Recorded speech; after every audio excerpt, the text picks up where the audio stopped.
Hey, good evening to you, and welcome back here once again to the Butte Civic Center Frontier Conference Tournament action as we have our final two games in the quarterfinals. We are on the men's side of the bracket. Watch yourself, JT.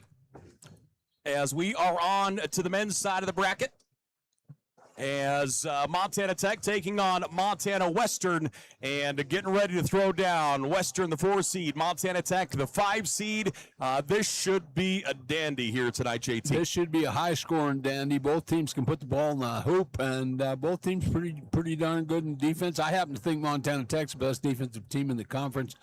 So we'll see what they're going to have to do to shut down a high-scoring Western team. Well, let's take a look here at the matchup between these two. As you take a peek here, the Bulldogs are the home team. They're averaging 81 points a game. Montana Tech just under 77 points a game. The Digs continue to shoot over 50% from the floor. They're at 50.5% from the floor. Western at 46.2%. And then you get the big dip there. Montana Tech only allowing 65 points a game. Western allowing 75 points a game. And Tech allowing their opponents to shoot 40%. Western giving up about 46% to their opponents each and every game this year. Well, I will go back to my statement. Montana Tech plays defense as well or better than anybody in this conference. And I'm not so sure in the country. They're just that good at it. It's going to come down to who gets good looks and who hits big, wide-open shots here today. Both teams, they've battled in both games they played, and it's going to be another battle because this is for the money. This is for these teams are down the roster a little bit. They want that trip to the national tournament, and if there's any way to earn it, it's this game. Yeah, this is a big one for both these programs as they split during the regular season. Western won in Butte, Montana Tech won in Dillon, and really looking forward to what is going to transpire here. Both teams, I thought Western played awfully well in Butte, and I thought the Digs played outstanding in Dillon, and it'll be interesting to see what differences or what changes here. As I watch Western warm up, I see Grueller over there. Grueller, of course, just an absolute monster as far as scoring goes. Grueller, averaging 20 points a game for Montana Western. He is an absolute threat. And then you go to Stewart, and Emmanuel Stewart is just a monster as well. 18 points a game. He had a big one in Butte, Montana, the first time these two teams met. And then for me, I look inside to Ankeny. I think Ankeny going to be a big factor in this ball game, or needs to be a big factor in the block for Western. So we'll see if any of that comes to fruition. Yeah, we'll see what happens with Ankeny. I think Ankeny's a real key to this game, like you just said. It's real important how he defends the bucket, how he defends the post area, and how he rebounds. Offensive boards are going to be the answer to this game. On the other side of that, I talk about Ankeny because for Montana Tech, their basket protection and their play inside has been outstanding in the last month or so. When you talk about Big Rhett Reynolds, and he is helped out by Ethan Venema, those two guys rotating have just been fantastic. Both of those guys are in the top 5 as far as block shots, and I think they have been a real bright star for Montana Tech defensively down in the block here over the last month plus. Well, I love the people who can protect the rim, and you also left out Hayden Decons, who has a pretty good ability of blocking shots down there, changing. But Tech alters so many shots. Again, it's not a stat that you keep, that one that I think should be kept, but they've got people that can alter shots down there. 2 more than Western has. Western has 1, Tech has 3. On the Montana Tech side, we've obviously talking about defensive pressure. That's going to be a big factor. But what else if Montana Tech wants to walk out of here with a win tonight? What are the things are going to have to happen? Well, I don't care who you are. You always got to limit scorers, and Grueller is a scorer. And if he gets hot and gets off, they've got to really find a way to defend him.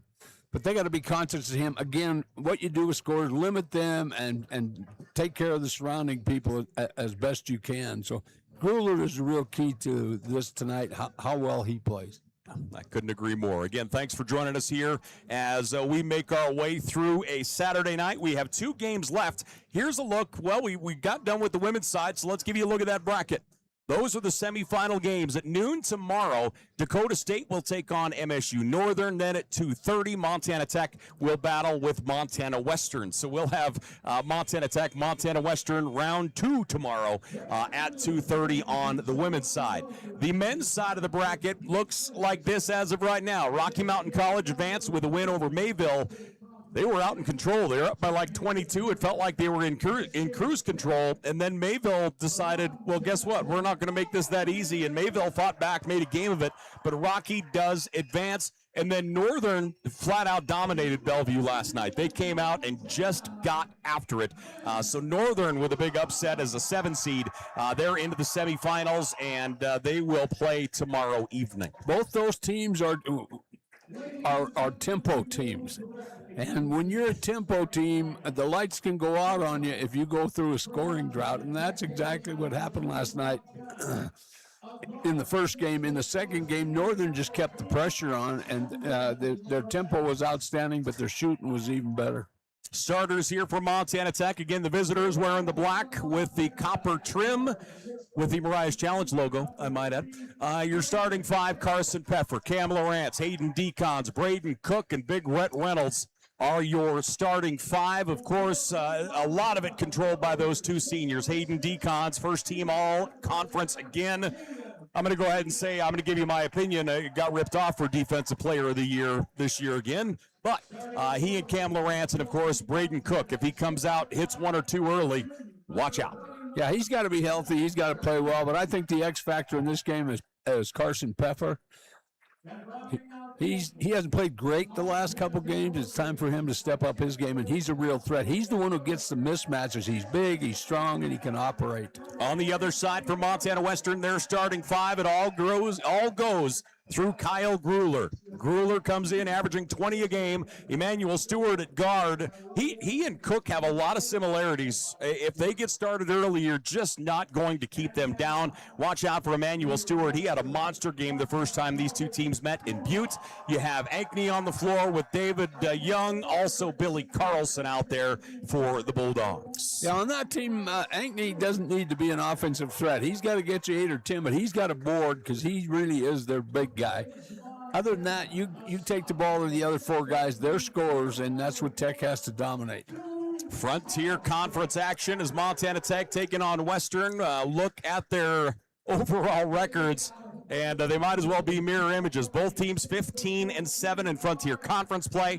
Montana Tech went 21-7 overall. Western 20-8 overall. And again, just speaks volumes to how talented the men's side of this bracket is, and the idea that anybody, flat out anybody, can come out with possibly this Frontier Conference tournament title. No question about it. There's not a gimme in this. We've had 3 upsets in this tournament, and I don't consider the winner of this to be an upset win. The team that plays best, the team that takes care of the ball the best in this game will win this basketball game. We got to limit turnovers. So again, thanks for joining us here. We've got a good crowd on hand at the Butte Civic Center, and both of these tonight should be fun. As Montana Tech and Montana Western now, then at 7:30, we'll have Carroll College and Dakota State getting ready to throw down. Nothing but great competition. That is the truth. So our champions of character will be recognized on the floor. And as always, thanks for joining us. While they're doing that, why don't we do this? We'll take a quick break. We'll come back. We'll get this one started. Talk about the champions of character and more in just a few. Montana Tech and the Town Pump Charitable Foundation proudly present this week's hometown hero, Action Inc. Action Inc. exists to help people address practical issues and the stress felt during personal crises. Their ultimate goal is simple but powerful: to ensure no one faces hardships alone. Through programs that provide housing assistance, heat assistance, job training for youth, and food and nutrition services for people of all ages, Action Inc. partners with families and individuals to create pathways out of poverty. We thank Action Inc. for the incredible work that they do in our community, and if you would like to discover more of the ways that they help our town, log on to butteassistanceprograms.org. And we thank the Town Pump Charitable Foundation for their ongoing support of local heroes like Action Inc. and for their commitment to strengthening communities across Montana. Welcome back here once again to the campus of the Butte Civic Center. Billy Carlson is the Montana Western Champion of Character, the redshirt sophomore out of Billings West. And on the other side, it's Lane Love. One of my favorite names in the world. I wish I could say it better. Lane Love. Lane Love is going to be a great player before he leaves Montana Tech. Lane Love, the young man from Billings Skyview, the champion of character for Montana Tech. Great kid, works his tail off. And, yeah, so our champions of character, that's our final one tonight. Or actually, we have one more in the next men's game. I apologize. We have one semifinal or one quarterfinal remaining. Still waiting for our award. Let me look. We can sit up here for 4 more years and we aren't getting an award, so it's okay. 20 minutes on the clock, Montana Tech, Montana Western. We are ready to roll. Ankney will jump it off with Red Reynolds. Western wearing the home white with red trim. Montana Tech again, Western the 4 seed, Tech the 5 seed. So the Digs wearing their black and copper. As the guys chatting it over, obviously these two teams know an awful lot about one another. Ball goes in the air. Reynolds controls Montana Tech into the offensive side. Thanks for joining us. Frontier Conference Tournament action. Bounce pass to Cook around a high screen. They'll roll it in. And losing the handle on it was Decon's. Turnover will go to Western. Tough pass to handle. So Western the other way. As Billy Carlson with it. Carlson. Pass goes up top to Stewart. Stewart to Grueller. Now inside to Ankney. Red Reynolds bodies him up. Ankney stretches through. Shot won't go. It goes out of bounds. Tech basketball. Great defense by Red Reynolds. That was a display in defense right there. He's not the stronger of the two, but he held his own. Decons to Peffer. Peffer into the offensive side. Carson Peffer down the right side, spins into the paint, leans into the defender, doesn't hit glass or iron. That one's tipped around, and coming down with it is going to be Stewart. Emmanuel Stewart, the senior guard out of Portland, back the other way. You think we're all going to the boards? Atkins, no good. Nice job by Cam Lawrence, keeping Carlson away from that basketball. Body check, hockey. Maybe that's why I liked it so much. It did have a hockey flavor to it, didn't it? It absolutely did, and that's what you do when the ball's free. That's anybody's ball other than pushing. 1 minute gone here in this one. We're scoreless. Again, the third meeting between these two. As they split during the regular season, we'll talk about historical as we continue. Cook will fire and gets it. Braden Cook will get us started, ladies and gentlemen. Well, he's the guy they got to get on the roll from the perimeter. So Cook gets the dig started. Stewart looking for the entry, instead goes to the wing. Three-point shot rattles out, no good. Decons with a rebound. Decons into the offensive side, hands it off to Lawrence. Cam Lawrence, the senior out of Missoula Hellgate. To Cook, double teamed, inside to Reynolds. Reynolds out to the wing. Hayden Decons is wide open. That one short, gets his own rebound. Bounce pass in traffic. Reynolds out to the edge. Cook gonna pop again. Braden Cook back to back. You know, there's something about this kid in big games. When high school, here at Montana Tech, when he was at Carroll College, he's a big gamer. That he is. Nice pass to Ankney. Ankney shot blocked Reynolds.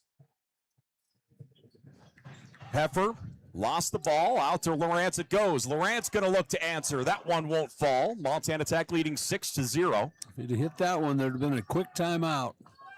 In our latest Roll Digs episode, talked to Coach Adam Hyatt, and I told him I felt that this Tech team is playing their best basketball over the last month, and I still feel that way. I mean, they've battled some issues, but they feel like they're on the same page here over the last several weeks. I'm with you. Tech leading 6-0. Peffer, great pass to Rhett. Reynolds fights his way up. No whistle, nothing there. Goes to the ground and wrestled away by Western. Nice job by Carlson. Early indication they're going to let these guys go. That's what they should do. Stewart looked at pick and roll. Might have been open there for just a moment. Grueller's going to go. No, offensive. Got the lead arm up. And they're going to call it on Billy Carlson, the illegal screen, trying to get Gruler the ball. Definitely an illegal pick. Okay.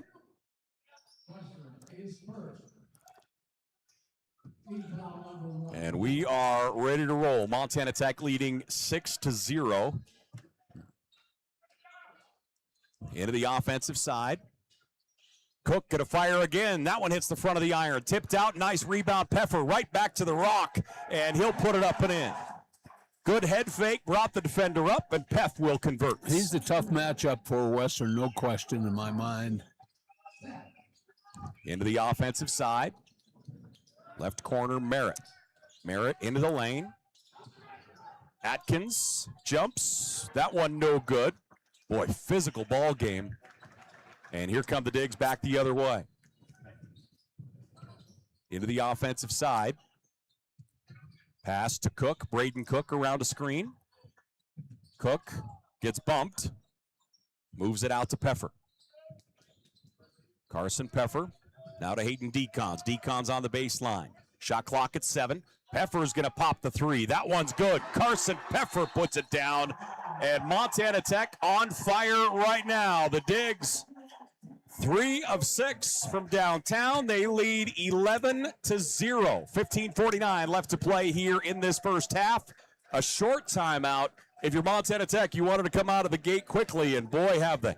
They have, and I think my projection of Peffer is the key to this. We know Coke's going to shoot it good. We know Decons. Oh, Decon's going to be there. Decon's going to be there, but Peffer is always has been the X factor in this. When he plays well, they just are good. 11-0. Montana Tech up over Western. We have now seen our first run. And honestly, the way both of these teams fire on all cylinders when they're going, that is not going to be the only run we are going to see here this evening. We're going to see several runs, but the thing is, if you're the team out here in the lead, that's what you want to do is start off. Stewart, great take. Gosh, I like watching him play. Tough shot. Senior out of Portland. He's one of those guys that just floats when he goes airborne. Lawrence up to Reynolds, bumped away for just a moment. Rhett trying to get a little separation. He'll move it left side to Peff. Carson Peffer. Switch to the right hand, back to his left. Double team, and saved by Western. Great job defensively. Gruler was there. Also, Merritt was there. Gruler. Decon's on him. Gruler, follow-away jumper. That one rolls out. Great defense by Decons. Tough shot. Bounce pass to Cook. To Decons, running the lane, slams it home. 13-2, Montana Tech with the lead. Hayden Decons with authority. Stewart around the screen, looked at pick and roll. Stewart has a lane, easy roll up himself. Emmanuel Stewart is going to pick up. Yeah, one of the things you don't do is panic on an early lead. You just got to claw your way back in it. Carson Peffer backing his way up. Mismatch here. You talked about that, and that one's going to be intercepted. Yeah, he should have taken advantage of the one-on-one there. Atkins, coast to coast. That one won't go, but Atkins is going to go to the foul line. 9-point lead for the Digs. We have a timeout on the floor. Montana Tech leading Montana Western 13-4. 14:20 left to play here in this first half. With the timeout, we'll take one. We're back here in just a minute.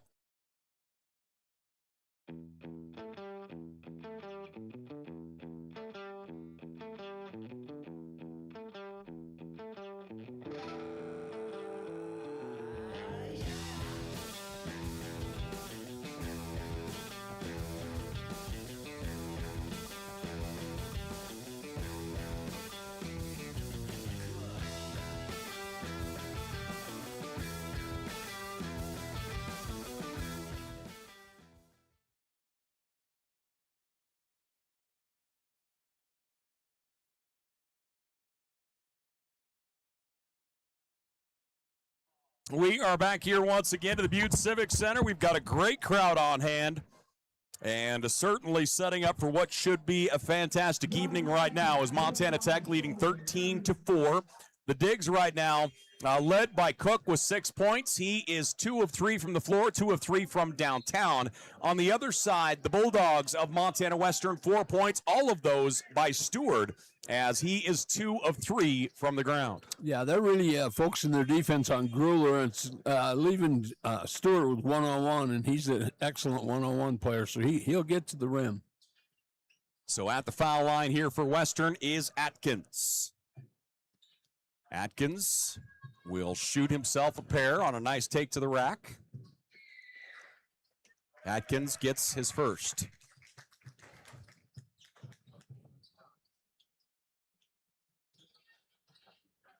So they'll get stacked up and ready for the second here. Yeah, you can't panic early in the game. You got to just claw your way back in it. Or David Young, rather, excuse me. I apologize. I believe my roster is wrong. I believe David Young at the foul line, 1-on-1. Take a look at the official book here and change my stuff around. Montana Tech with a basketball, leading by 8. Venema moves it out.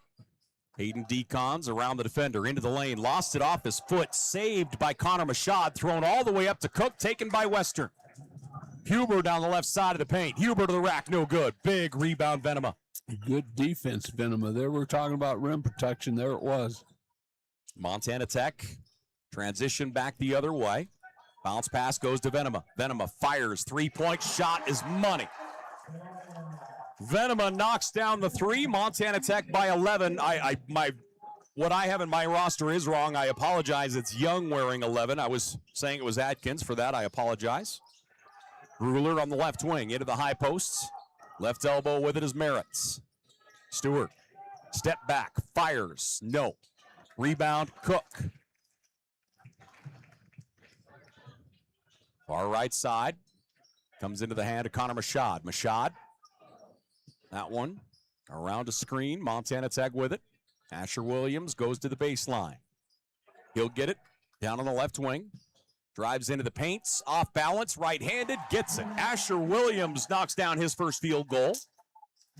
Yeah, Western's got to come up with some kind of answer defensively. Tech is getting away from Western a little bit here. Easy access to the basket currently here in the first 7 minutes. Grueller backing it up, Connor Machad. Decons comes to help. That one's up and in. Nice shot by Grueller. Yeah, Grueller's going to get his. That he is. I wonder what that number is in the locker room when you're like, if we can keep Grueller under X, we're happy. I'd say under 20. Venema right at the top of the horn. Now Asher Williams. Cook is going to turn, fire back of the rim. That one no good. And rebound back the other way, Young. So Young, Stewart, lost it. And we're going to get a whistle and a foul. 12:03 left to play here in the first half. Montana Tech by 11. The Digs shooting 50% from the floor. Carroll at 20, or rather Western at 25%. They're 3 of 12 from the floor as of right now. Stewart looking inbound. He has 4 of their 7 points. He'll lob it out to Young. Young moving right, hands it off to Grueller. Grueller attacking, stops at the elbow, fall away jumper, rams. That one rims out. Solid defense on him. Back the other way for Montana Tech. Kulongas up top to Venema, now out across. Asher Williams. Williams to Machad. Connor Machad fights his way down the right side of the paint, puts it up. That one won't go. He tips it in. Connor Machad. Never blocked him out. Connor Machad gets his first field goal. Montana Tech up 20-7. Western on the left side. Stewart through the lane. Ball poke checked away. Nice job, Cam Lawrence. He gets a huge steal. And now he'll get it back to Lawrence underneath. Shot is up. That one won't go, but Asher Williams going to go to the line. Nice pass by Coangelos. Yeah. Great vision that time. Both teams pushing the ball heavy. At the line is going to be Asher Williams, the freshman. 82% from the foul line. I'm positive he leads Montana Tech in that regard. And he gets the first one through. Asher Williams, averaging over 10 points a game. And he'll go to the line for his second attempt. Montana Tech up 21-7. Williams with the ball for his second. And the shot is money. 22-7, Montana Tech up over Western here in the first, approaching the midway point. Stewart, Manuel Stewart, the senior, moves it out left side to Ankney. Handoff there to Huber. Huber, pass out across to Taylor. Quincy Taylor drives through the lane. Strong take, partially blocked. I think Mashad got a piece, didn't he? Yes, he did. Here comes Coulant just the other way. Drops it off to Venema. Venema spins, kicks it out on the edge. Williams, now to Coulanges. Little shake and bake. Coulanges through the lane, gets it off to Williams. Williams powers up, out to Venema. Three-point shot won't go. Nice job blocking out that time by Young, and Western will go the other way. Into the offensive side. Driving, great pass to Ankney. Ankney turns, swatted away by Venema. Williams, Coulanges, he's going to take it. Coulanges right to the rack. Yeah, we need another timeout here, Coach. They are running away with this thing. There's that basket protection we talked about, how valuable it is. It felt like he came out of nowhere and blazed that thing. Yeah, I guarantee you that's what the shooter thought. Where did he come from? Ankney with Venema there. Comes here on the near side to Taylor. Quincy Taylor, senior guard out of Sacramento. Step back, three ball is good. Nice looking shot by Quincy. Yeah, that went under the screen. Quincy took advantage of it. Montana Tech the other way. Coulanges, Venema. Near side it comes. Cam Lawrence into the double team. Nice bounce pass to Coulanges. Coulanges fighting to the baseline. Steps through. And we're going to get a whistle and a foul. Coulanges going to go to the line. Stewart will pick up the personal foul.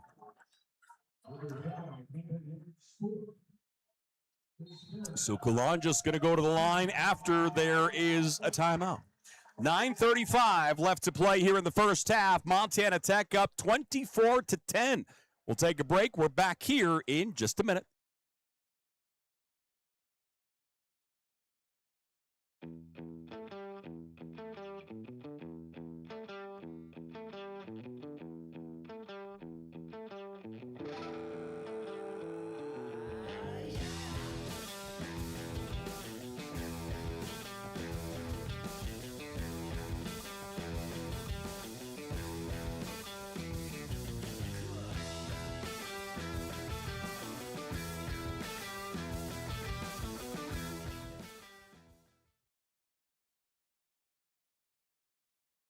Back here after the timeout, Montana Tech leading 24-10. The Dig shooting 50% from the floor. Western right now 25%. And everything is going the way of Montana Tech here in the opening several minutes. Cook with 6 points, Peffer with 5, Asher Williams with 4. On the other side, Stewart has 4 for the Bulldogs of Montana Western. Western's going to have to figure this out defensively because Tech is getting everything they want right now. Montana Tech after the timeout. Reynolds, Coulanges. Also coming out is going to be Peffer, Cam Lawrence, and Asher Williams. On the other side, you have Young, Taylor. Looks like Huber, Ankney, and Stewart on the floor for Western. Coulanges at the line here for the Digs. Josh Coulanges. First free throw attempt hits the front of the line. No good. Coulanges, 55% from the foul line. He'll stack up the key. He'll shoot one more. Tech by 14. Coulanges gets it down. Goes 1 of 2. Tech leading 25-10. Stewart across center circle. Coulanges on him defensively. Stewart lobs it in left side to Young. Young standing on the three-point line. Near side, Huber. Huber through the lane, partially tipped. Did Reynolds get a piece of that again? Or no? I don't know. That was, if he didn't, he was right there to protect. Okay. Peffer near side, Lawrence. Lawrence spins back. Now into the hands of Williams. Williams up top. They'll rifle it out to Lawrence. Driving, Lawrence trying to find somewhere to go. Cross court, Coulanges. 3 ball is up. 3 ball is no. 2 ball. They'll say just inside the arc. Coulon just knocks down the 2. And the Digs go up by 17. All Montana Tech through the first 10 minutes. Stewart into the offensive side. Bounce pass will go to Quincy Taylor. Now to Stewart again. Stewart elevates, gets it, and the foul. What a shot by Emmanuel Stewart. That dude is just special. He's athletic and can get up. He got fouled on the way up. That's a tough shot. So Stewart at the line. He's an 84% free throw shooter. Averages 18 points a game. And he is a big cog in the Western machine. That one rattles out, no good. Montana Tech the other way. Braden Cook as they get the offensive call. Cook out near midcourt. Around a screen left. He's going to fire. Braden Cook hits the front of the rim, no good. Tipped high. Nice job by Peffer as he'll get it out to Hayden Decons, who attacks high off the glass and in. That's his specialty move right there. You're not going to stop that. 4 points for Decons. Tech up by 17. Again, these two teams split during the regular season. They both won on the road. Hubert around a screen, has a step, goes to the baseline. The Rants bodied up, shot no, but Cam brought that arm down, and he's going to pick up the personal.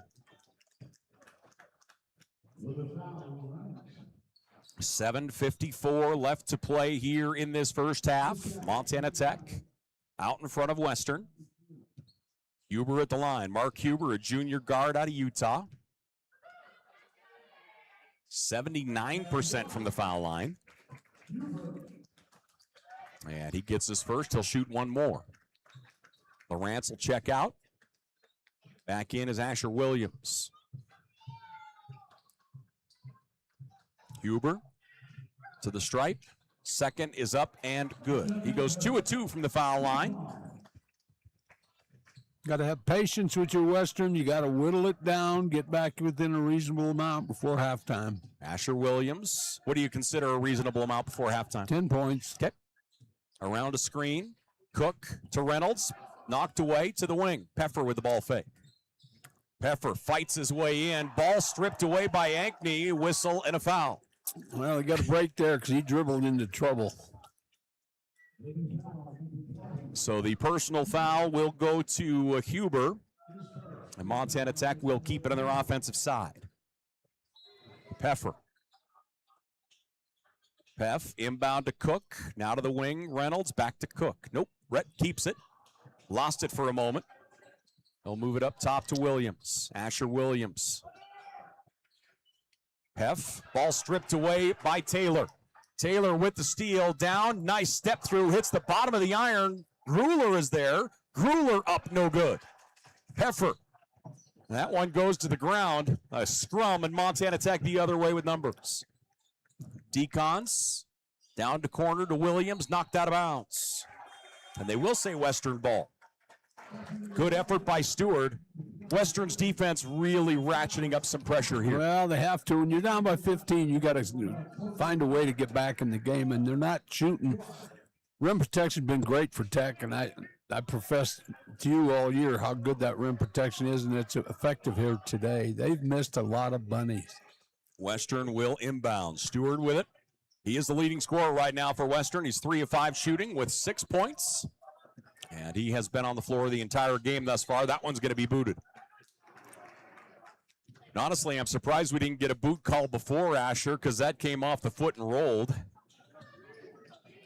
Well, you never know what referees are going to call. Gruler brings it into Stewart. And Stewart will set it up. Comes up there to Merritt. Merritt attacks. Shot blocked by Reynolds. Asher Williams the other direction. Williams toward the top of the horn. Back to his left. He's going to go. That one stripped away. Tech ball. Another strong take by Asher Williams, and truly Quincy Taylor held his ground well. Quick hands. Montana Tech leads by 15. Hayden Decons will look to inbound. Pass comes out on the edge. They'll bring it up top and set up. Cook Around a screen, steps left, fires, gets it. Braden Cook knocks down another one. He's 3 of 6 from downtown. Doing his job, and that is to shoot the 3. Nice pass to Merritt. Merritt up, no good. Whistle and a foul. Well, they had bodies around there to protect the rim. Coulter Merritt will go to the stripe. A senior out of Star Valley, Wyoming. There's not a gimme down there on bunnies when you got these Tech players surrounding that rim. Merritt at the line. The official book has Montana Tech with 2 blocks. And Stewart at the line for his second. I've got him with 4, so we got to do some work with the table people. Stewart, an 83% free throw shooter. And he makes both those look awful easy. 16-point lead, Montana Tech, 32-16. Hayden Decons across midcourt. To Cook, right side, Williams. Decons, pardon me, I apologize. Reynolds, near side to Decons. Decons looking on the interior, on the wing to Reynolds. Reynolds has a lane. Reynolds with the right hand, scoops it up and in. Rhett Reynolds gets his first field goal. Nice read. Stewart will bring us back the other direction. 5:40 remaining in the first half. Pull-up jumper from the foul line, no good. Big offensive rebound, Merritt. Back to Stewart, no. Reynolds, another rebound. Montana Tech transition, Decons all the way down the floor. He'll roll it in. Connor Mashad fighting his way to the rack, steps through with the right hand. Mashad, no, gets his own rebound on the putback. Great effort, Connor Mashad. Tech is playing really well right now. Excellent. A 20-point lead for the Digs. Merritt left wing to Gruler. Gruler, he's going to step back and fire, and he gets it. He's going to get his, right? He is going to get his. He is so smooth. Tech, Decons. He has 4 points this far. Up top to Rhett Reynolds. He'll move it across to Cook. He has an opening. Cook, no good. Defensive rebound brought in as Quincy Taylor the other way. Taylor bounce pass to Merritt. Shot blocked. Merritt hanging on the rim. That basket is no good. Yep. That is the case. That's going to be Montana Tech basketball. Merritt was on the rim as that shot was up. And we have a timeout on the floor. 4:35 left to play in the first half. Montana Tech out in front, 36-18. With a timeout, we'll take one. We're back here in just a moment.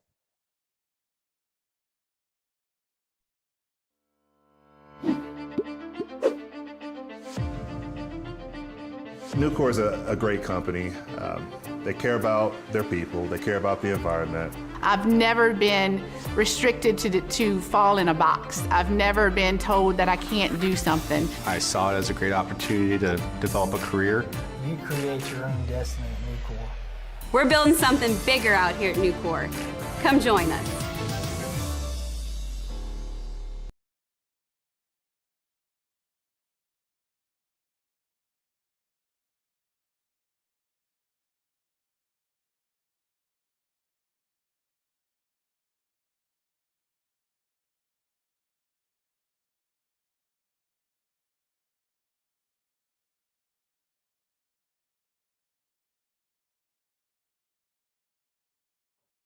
Back here to the Butte Civic Center, Frontier Conference tournament action here with the Frontier Conference. We have a great crowd on hand, and it's been a wonderful day here inside the Civic Center. Montana Tech leading by 18. They're shooting 52%. Western still at 25%. And honestly, Western hasn't had many open shots to this point. Gruler is going to, he makes magic. Same with Stewart.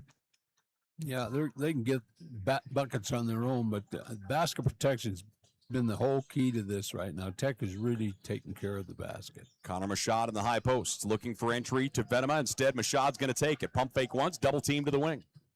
Decons attacking, bounce pass to Cook. Cook will finish. Great feed. Great cut from the backside. Nice bounce pass. Nothing else would have got there. Stewart moves it across. Berkeley to Grueller.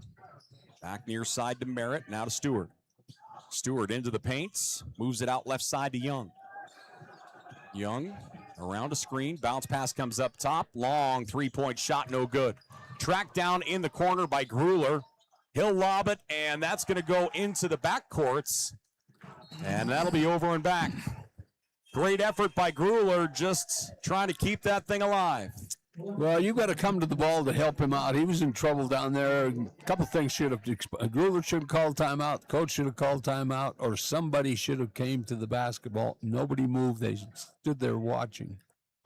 Got to help your teammate out. Kulonjis looks to inbound. Pass comes in. Asher Williams across the baseline. Pump fake once. Second. Gets it in the foul. Asher Williams. 6 points on the night for Asher. He'll go to the foul line shooting one. So Williams at the stripe. Asher's just had a fantastic freshman season, averaging 10 a game. He's an 82% free throw shooter. That one hits the front of the iron, no good. Western with it. Stewart into the offensive side. Stewart with 6 points, leading scorer for Western. He'll move it out left. Long range three, no good. Rebound. And it looks like Asher, well, what are we going to get here? A shove call, and that's going to go on Asher Williams on that rebound. So Williams called with the push. That will be Western basketball in their offensive zone. Looking to get things in here. Pass comes in. Grueller has it. Connor Machad went airborne. Grueller. Pass goes left. Merritt. Nice stutter step. Shot goes up. And that one tipped out. Montana Tech basketball. Down the floor to Williams. Williams steps through. Pocket pick. Stewart comes right away with it. Stewart wide left. Rifles it the other direction. Three-point shot, money. Jackson Berkeley knocks that one down. Stewart has great vision on the floor. That was a great pass. Josh Kulonjis will bring it the other way. Montana Tech by 19 digs into the offensive zone. Aiden Decons moves it left to Williams. Asher Williams, jump stop in traffic, in trouble. He's tied up, and we're going to get a whistle and a stoppage. Because Tech, foul on Tech, Asher Williams. Yeah, that's the case. So Williams will pick up the personal. 2:33 left to play here in the first half. Montana Tech leading 40-21. Peffer and Cook back in. Williams and Connor Machad will check out. And at the foul line is Young. So Young steps up, takes a breath. Tech by 19. And the front half, no good. Montana Tech there. Hayden Decons for the rebound. His 7th rebound of this matchup. Tech around the arc, right side, Braden Cook. Cook has 11 so far.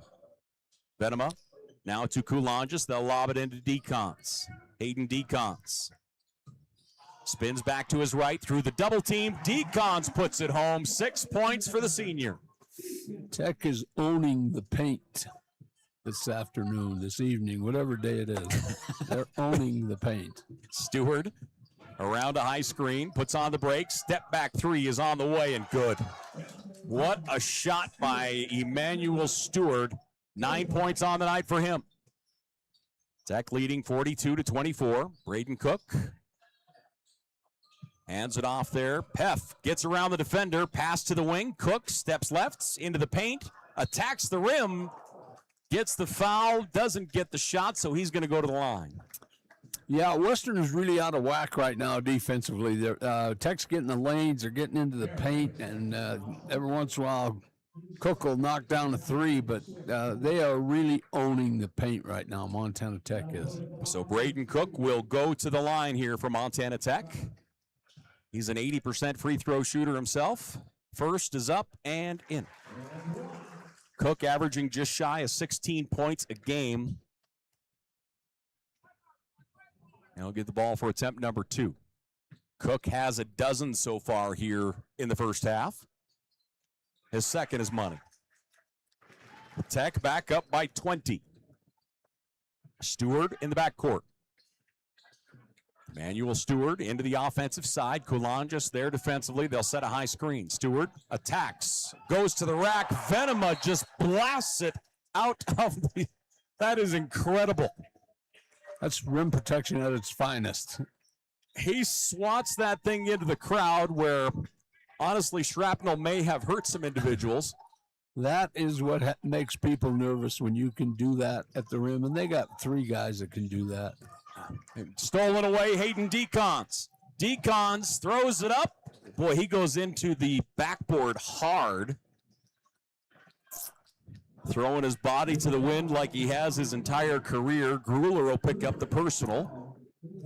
Yeah, and it wasn't a flagrant foul. It was a fair foul, and he had to foul him. He got the steal, had the breakaway. But Decons is used to that kind of contact. I've never seen a guy get beat up more than that guy does. Hayden at the line, 63%. Knocks down the first. I feel like Hayden's autobiography is going to be like Evel Knievel's, where they have the picture of a skeleton and all the broken bones and things that happened. It could. He's working up to that. His second is money. Hayden Decons, 9 points. Tech leads by 22. 46-24. Stewart brings it across midcourt slowly. Stewart around a high screen, attacking through the double team, slides, travel call. I thought everybody was waiting for the whistle, and then it just took a second, but it got there. Everybody seemed confused, honestly. Right now, Tech is really in the heads of the Western players because Tech is playing excellent basketball. Again, they're owning the paint. This feels an awful lot like UP, where they jumped up early and just continued. Coulanges just called with the travel. So the travel call will go back to Western. 51 seconds left to play here in this first half. Montana Tech shooting 57% from the floor. Western at 26%. Near side, Berkeley to Grueller. Grueller right now with 4 points. He's 2 of 5 shooting. Grueller bodied up by Peffer, and they're going to say bodied up a little too aggressively. Yeah, he bumped up and pushed him. Grueller really looking for points. The problem is Grueller is a great one-on-one player, and you've got to get this team involved in ball movement. Playing one-on-one is not going to get it done at this stage of the game. 36 seconds remaining here in the first half. Men's action. Again, a look at the men's bracket. As you take a peek here, Rocky Mountain College has advanced. MSU Northern has advanced. And we're looking at this one right here between Tech and Western. The winner will move on to take on the Battling Bears of Rocky Mountain College in the semifinal tomorrow. And then our nightcap tonight has Carroll College and Dakota State. Carroll, a 3 seed, Dakota State, a 6 seed. We're getting them whittled down. 36 seconds remaining here in this first half. And Grueller will go to the stripe. So Grueller will go to the line. He's an 85% free throw shooter.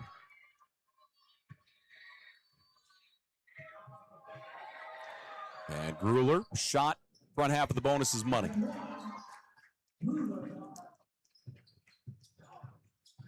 He'll get the ball for attempt number 2. Kyle Grueller. Just an offensive juggernaut for Western all year long. His second is up and good.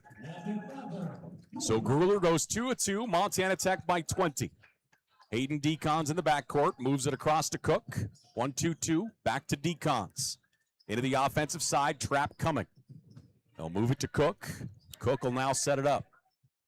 15 on the shot clock. Hayden Decons up front. Decons calls for help to his right, goes that direction to Peffer. Peffer now to Lawrence. Lawrence, Decons, shot clock at 4. Cook fires that one on its way and good. Well-designed play. That was all set up. They practiced that. That is a great shot. Cook with 16. Stewart at the horn. Shot no good. We have 20 minutes in the books, and Montana Tech is rolling right now, 49-26. The Digs up over the Bulldogs here with the Frontier Conference at the tournament in the Butte Civic Center. We'll take a break. We'll give you the numbers and more in just a moment. Even when you have to weather the storm, even when the unexpected happens, even when the local environment slows things down, we will get you what you need when you need it. We are committed to getting you back in the seat, back to work, back to what matters. At Torgerson's Equipment, we know what matters most: community, family, working every day to make your day more productive.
Back here to the Butte Civic Center. Frontier Conference Tournament continues in the Mining City. Montana Tech out in front, 49-26. Boy, from word go, they just went into gear and have not looked back. Well, that's what great players do. They respond to occasion. They have their collapse in the middle of the season, if you want to call a couple of losses a collapse. But they have to get to that championship game to get to the national tournament. I don't think the record, even though they have 20 wins, I think it's going to be hard for them to get there. So they know in the back of their minds, I got to win this. They play defense like this the rest of the tournament, they are going to win this. And I gave you my projection the other day. I think they're going to win this tournament. I just think they're that good. They look healthy. I just love, as a basketball coach, all the shots they alter at the rim. Western, if you go back and rewatch the first half, missed a ton of shots from short, got several shots blocked with authority, and that rim protection just destroys teams.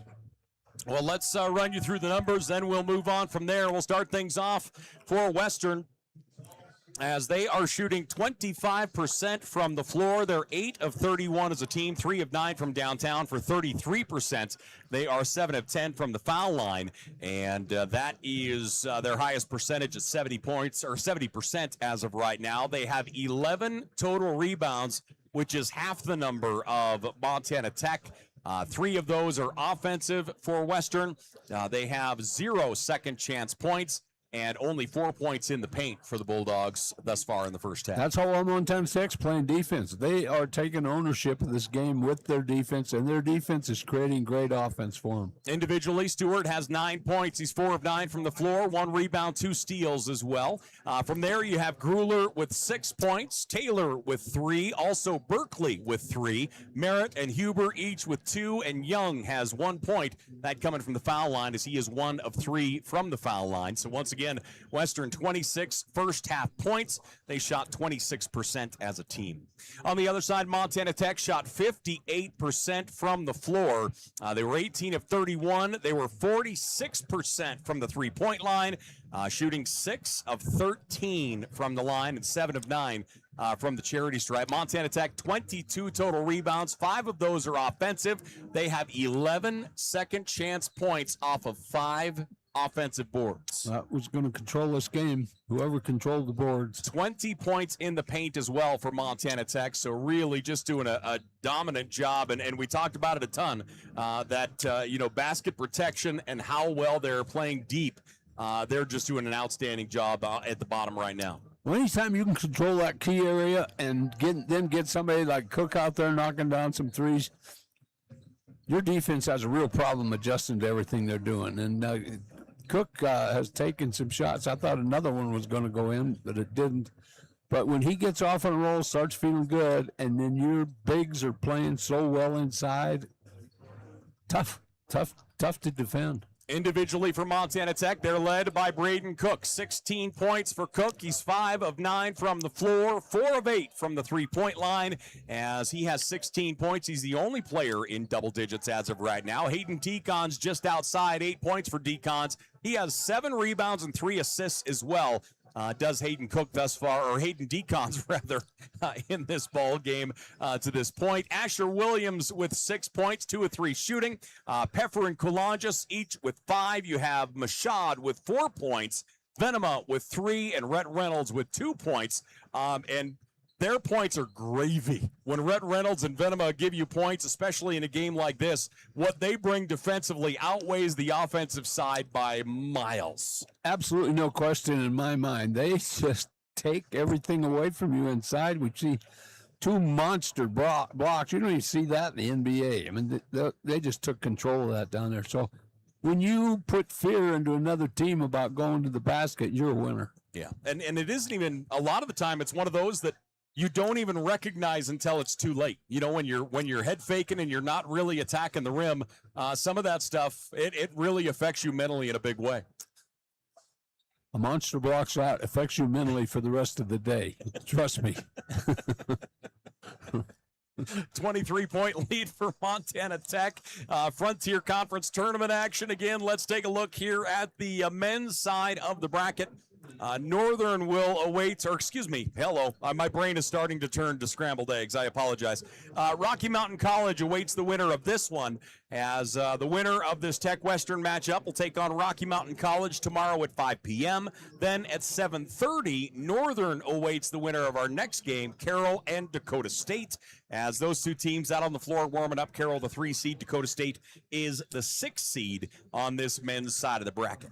Yeah, I look for Carroll to get out of this one. I just think they're too quick for their matchup, and so I look for them to move on into the semifinals. All right, we'll talk about that. We'll get you ready for the second half and more, ladies and gentlemen. Frontier Conference action here with the Frontier Conference. Paul Padisco, John Thatcher, our great crew. We're back to the Civic Center in a minute.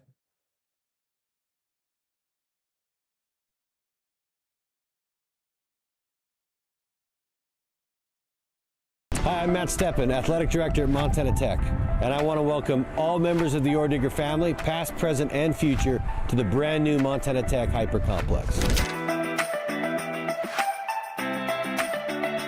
We're excited to announce a modernization project that will enhance the experience on campus for all students, faculty, staff, and the entire Ordigger community.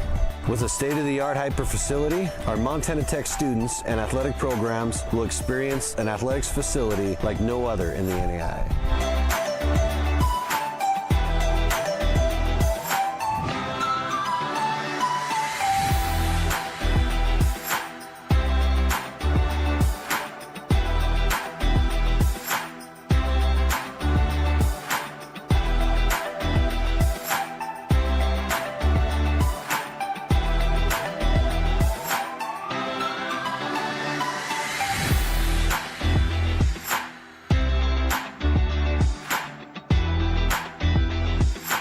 Excited to present to you the future of Montana Tech athletics.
Frontier Conference Tournament action here from the Butte Civic Center. A great crowd on hand as Montana Tech doing battle with the Bulldogs of Montana Western. This is our third matchup on the men's side of the bracket, and our fourth again coming up in a little bit as Dakota State will take on Carroll College. That is our nightcap scheduled to start at 7:30. Montana Tech right now up by 23. If you're Western, talk about what you're talking. Give us a take on what you think is happening in the locker room now that they're back out on the floor, but also kind of the steps needed to claw back into this. Well, I'm going to just tell you right now, Western's deflated right now. They're a team that's averaging almost maybe over 80 points a game. I'm not sure. That's been held to 26, and that just speaks volumes for Montana Tech's defense. Western has got to come out and knock down some shots, and they've got to get the ball to the shooters. They have played Grueller excellent tonight. They're not letting him, they're banging him, they're chucking him, they're not letting him do whatever he wants to do. Somebody's got to help out here explosively for them to even think about getting his 23 points is a big deficit at halftime against this type of team, because Coach Hyatt is not going to go in the locker room and say, well, we got him, let's take it a little easier this half. He's going to go in and basically say, it's 0-0. Let's go out and win the second half heavy, too. Western only has two guys with multiple field goals in that first half. Stewart is 4 of 9 for 9 points. And also Grueller is 2 of 5. Those are the only two guys that have multiple field goals.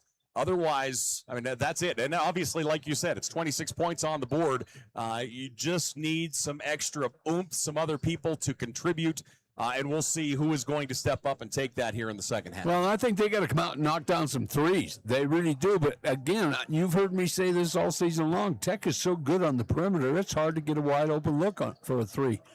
So if you start shooting them, they better be good shots, and you better knock some down, because this is going to be a runaway train. I was just going to say, honestly, if you do get a wide open shot for three, if you're Western, whoever the defender is going to come out and sit next to Coach Hyatt for a little while, and somebody else is going to go in, is what it boils. Well, right the down nice to. thing about this roster is they know if I don't get the job done on both ends of the court, I'm going to get to eat popcorn with Coach Thatcher down here in one of the soft seats. You know, we always talk about the idea of how long this season is. You know, the fact that each team, and your opinion, and I'm with you, is the idea that each team has two peaks throughout their season. Give us that a little bit, and we'll kind of go.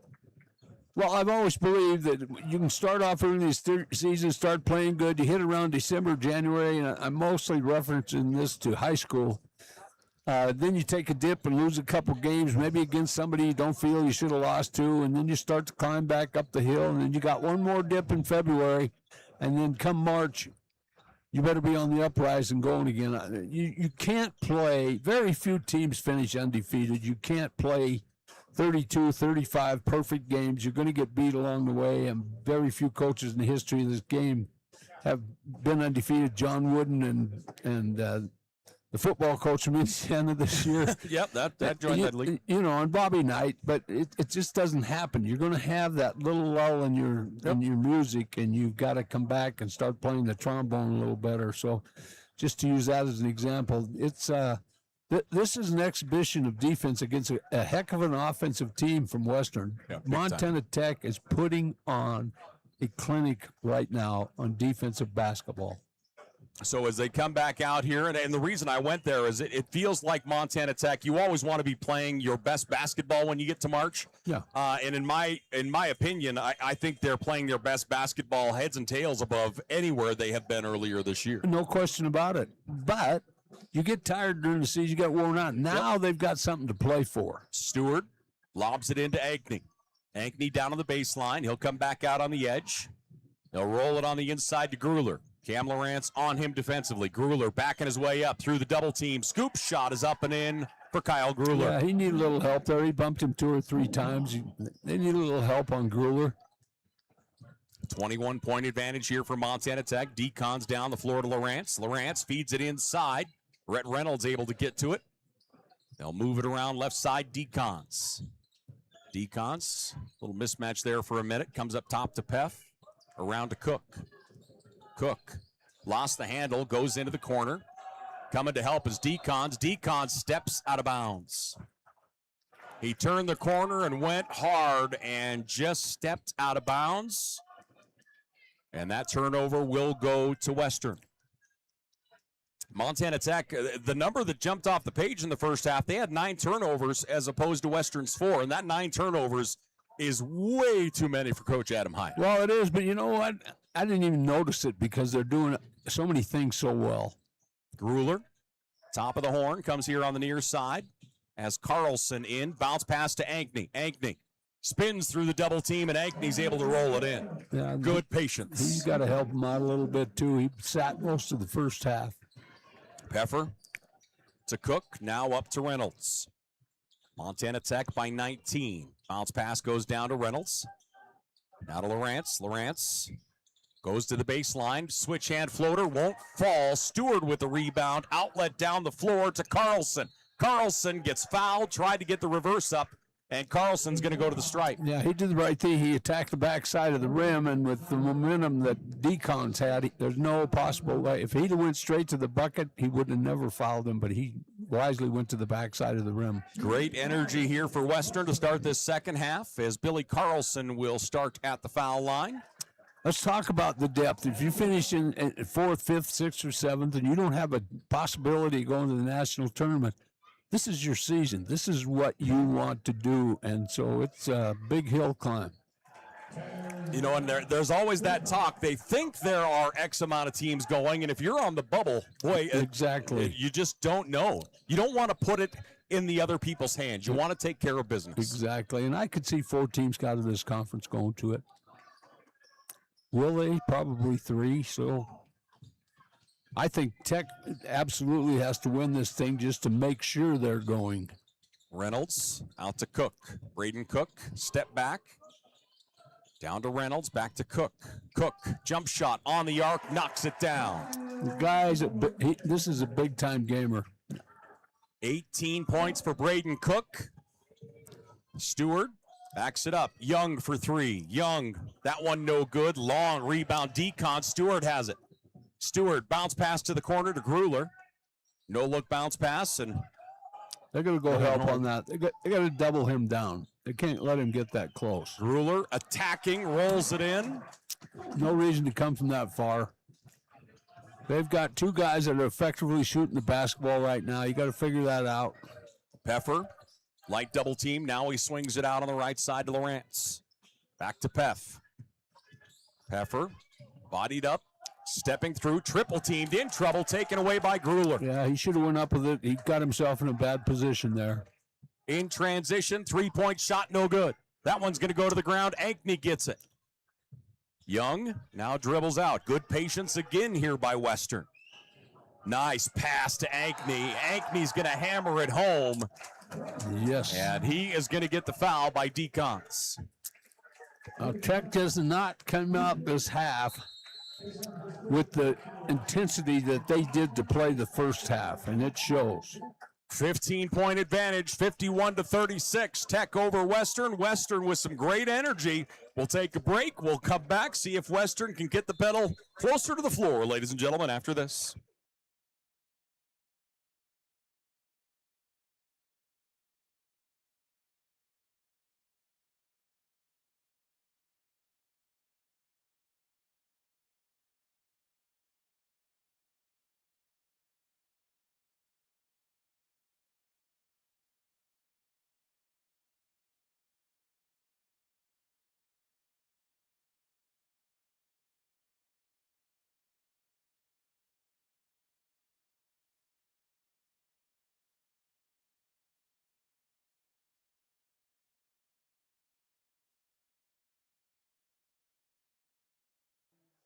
Back here to the Civic Center, Western coming out with some gusto here in this second half as they're outscoring Montana Tech 10-2 in the first 3 minutes.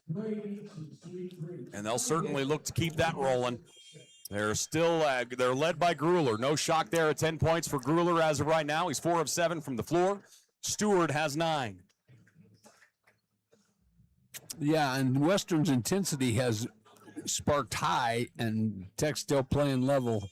we'll see after this timeout whether they get themselves back. And you're going to get some runs out of great teams. Western's going to have a run. The question is, how long is the run going to be, and are you going to cut this lead down to where I don't quite like it? You know, the other thing I really like, you talk about the intensity and the way that Western has come out. They've also done it balanced with really good patience, it feels like.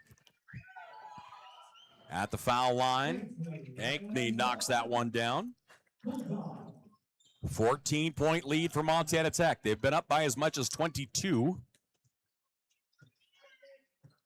Or 23, actually, was the largest lead. My apologies.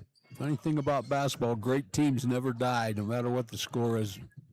Cook, far right wing, up top. He'll get it back. Lobs it down to Decons toward the left corner. Young's there defensively. Decons spins. Defender there. Shot blocked by Ankney. Great positioning. Won't see that very often. Cross court, Grueller in the corner. 3-point shot is on the way, no good. Cam Lawrence with a rebound. That was a big possession there. That was. Yeah, that 3 hits, boy. Yep. This Sea of red goes crazy. Decons, Reynolds. They'll get it to Cook. Around a screen, back lefts. Cook's going to fire. That one hits the back of the rim, no good, but a whistle and a foul. And Braden Cook is going to go to the stripe. Personal foul on Billy Carlson. Cook is tough to defend as a shooter because of his elevation. He really gets up on his shot, and his release is way up. So he's tough to defend. You just got to be out on him. And then he's good at putting it to the floor and getting to the hoop. Braden Cook, 81% from the foul line on the year. His first here is money. So Braden Cook will shoot one more. Rhett Reynolds will go out. Venema is in. Asher Williams is in. And Cam Lawrence will also go out for Montana Tech. Again, thanks for joining us here at the Frontier Conference. Really a packed house here at the Civic Center. Cook's second, no good. Ankney is there. Rare miss. So Stewart the other way. Into the offensive side, 15-point lead, Montana Tech. Carlson on the far side to Grueller. Grueller's found that second gear here. We'll see if he can keep it going. Loose double team, leans into the defender. His shot no good. Venema will pick up the rebound. Outstanding defense on Grueller. Venema. Ankney picks him up defensively to Cook. Cook into the lane. He'll put it up reverse and draws the foul. Nice take by Braden Cook. I keep going back to that patience word, but that was another great exhibition of it. Went into the lane to see who was going to come at him, see what kind of spacing he had. That's what happens when help doesn't come to give you a hand and help and recover, get back out to your man. So Cook will look to add to the advantage here. Braden Cook, first is money. Braden Cook, 20 points. So Cook will shoot one more here. Western has got to find their personality again and push themselves like they did the first 3 minutes when they came out of here. 17-point advantage for Montana Tech. Huber checks in. Answer a run with your mini run.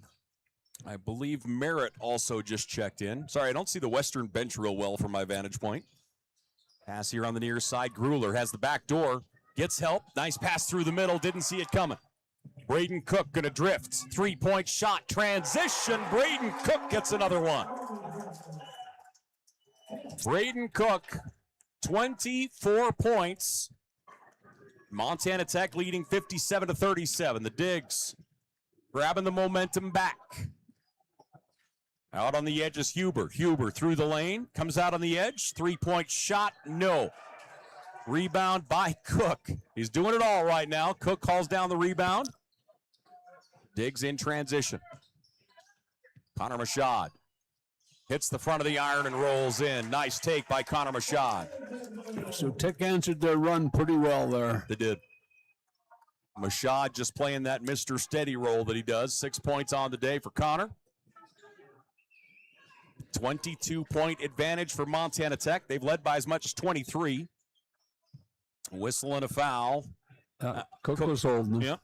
Cook's going to get a holding call on Grueller, and we're going to get a timeout on the floor.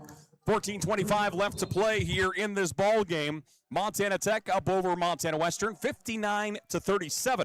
We're back after this. I think there was a lot of personal growth for me at Rocky. I think I didn't have to be a police officer 24/7 or an art student 24/7, that I could actually do both at the same time. It's a wonderful institution staffed by wonderful, caring professionals. Until you get onto the campus and dive into what it actually has to offer, I think you'll find that there's probably something here for you.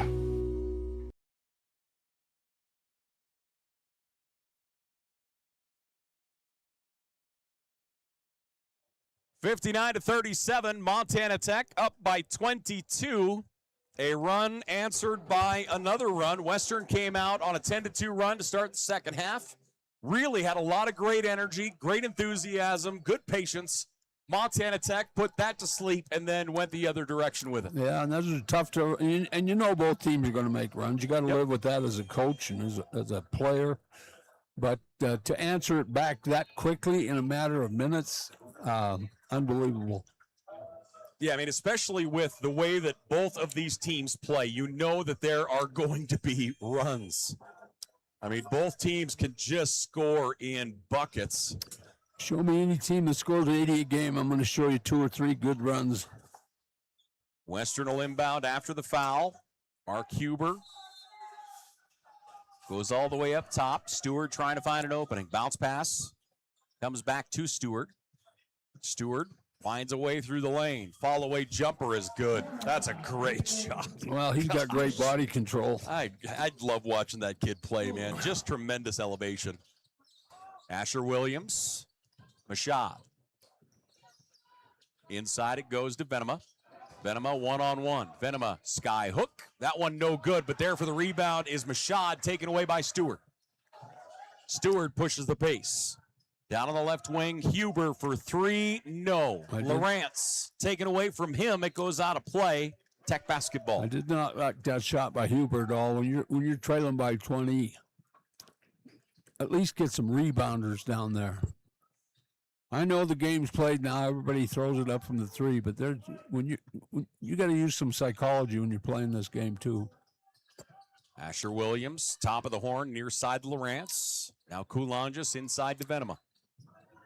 Venema squares up. That one's tipped right into the hands of Lawrence. Behind the back, Cam Lawrence attacking, stops, spins. Nice pass to Williams. Great vision, great finish. That was a communication play. Williams said something to him. Open, I'm here, whatever they teach him to say. Nearing 7 minutes gone here in this one. Montana Tech up 61-39. Stewart through the lane, rolls it in. Stewart has 13. Stewart is as smooth as it gets. Yeah, really nice job. Coulanges, great feed inside to Mashad, and Mashad will finish. That's a fantastic bounce pass. That is a fantastic read. 22-point lead, Montana Tech. Stewart, leading scorer for Western. From the elbow, fires, gets another one. He's quick and explosive, but he gets so balanced up on his shot that it's really unique. He's 7 of 12. Coulanges across the baseline. Bounce pass to Williams in the corner. 3 ball is money. Another assist for Coulanges. Monster shot for Asher Williams. Williams, 11 points. Montana Tech leads by 23. Stewart up top. 3-point shot is on the way. No good. That one tipped out. Montana Tech with it. Grueller had an opening. And the dig's the other way. Lawrence around the arc to Mashad. Mashad back up top. Venema will pop. Ethan Venema, no good. Stewart grabs it. His 4th rebound of the game. Good ball movement. Western, they get behind, and Coulter Merritt will get the easy 2. I love it when they run a break and don't put one dribble to the floor. 11:40 left to play. Tech up by 21. Cam Lawrence out on the left wing. Now to Venema. Near side it comes Asher Williams. Little shake and bake. Wants the baseline through the double team. Reverse Asher Williams. Great take by the freshman. He has 13. Once again, they're back to owning the paint. 23-point advantage for the Digs. Stewart, he's going to pop from downtown. No good. Merritt gets the offensive rebound. Gets the defender up, and he'll get hammered, and he'll go to the line. Coulter Merritt will go to the stripe here for the Bulldogs. Cam Lawrence had visions of blocking the shot, but the head fake threw it off. 11:07 left to play here in the ball game. A 23-point lead for the Digs. And Merritt at the line. His first is money. Merritt with 4 points. Now he pushes that to 5. He's 3 of 3 from the foul line. Merritt will shoot one more. Both teams, couple substitutions here. Coach Hyatt chatting with Josh Kulonjis on the bench. And at the foul line, Merritt's second rattles out. Braden Cook with a rebound. He'll get it across to Hayden Decons, and Decons the other way. 11 minutes remaining in this one. We have one game left tonight. Carroll College will take on Dakota State. Cook lobs it into Decons. Decons with the right hand into the lane. Decons fights his way up. That one stripped away by Quincy Taylor. Nice defense by Taylor. Taylor's shown quick hands defensively. He's got a couple steals here today. Taylor down the lane, blasted out of bounds by Decons. Hello. I don't know how many block shots we got or changes. It's amazing. Credit for 7 total block shots. That's pretty good. That's excellent, by the way. 22-point lead for the Digs. Merritt hands it to Stewart. Stewart stops, rifles it across. Head fake driving is Huber. Pass inside to Merritt. Nice turn. He goes to his left hand and gets it. That's what you do with the bigs. Get them off their feet. Even get momentum going in the wrong direction for a half second. Get yourself a little clarity. If they stay on the floor, it doesn't matter what you do, but once they leave their feet, you're the winner. Cook, fall away jumper. That one hits the back of the iron, no good. Defensive rebound, Stewart. 5 rebounds on the night for Stewart to go with his 15 points. Pass, tipped. Driving the lane, shot is up and out, and Connor Mashad comes the other way. Montana Tech into the offensive zone. Slow it down. You don't have any numbers whatsoever. Cam Lawrence now on the right wing. Lawrence looking on the interior, lobs it to Decons into the double team. To Venema, now around the arc. It goes out on the edge to Cook. Cook attacks, gets the finger roll for the easy 2. Cook rolling right now. 26 points for Braden Cook. He's 8 of 13 from the floor. Far and away the leading scorer here in the ball game. Stewart around a screen, fires the 3, no good. Decons another rebound. What do you think the rebounding margin differential is, JT? It's big. It is currently 11. Montana Tech. I was going to say 12 or 13, yeah. Montana Tech with 29, Western with 18. Decons to Cook. They'll lob it into Decons. Loose double team. Pass is tipped. Again, quick hands by Taylor. Up top, Venema. He's going to fire the 3 short.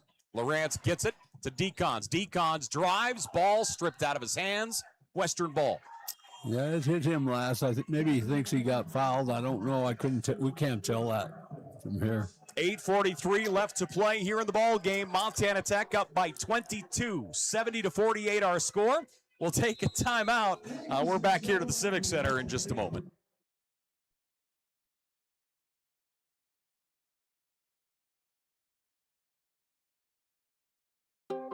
Hi, I'm Dr. Jessica Reisig, an orthopedic surgeon here in Butte, Montana with specialty training in foot and ankle. I chose orthopedic surgery because I get to actively help my patients enjoy their lives. The human body in general is just really amazing. The way everything works as a unit, the way the bones, tendons, muscles all work to function and just make people move is something that I've always found incredibly fascinating.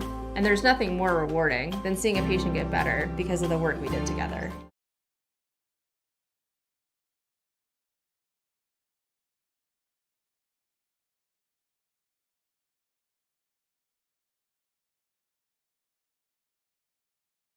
Frontier Conference Tournament action here from the Butte Civic Center. We're on the men's side of the equation.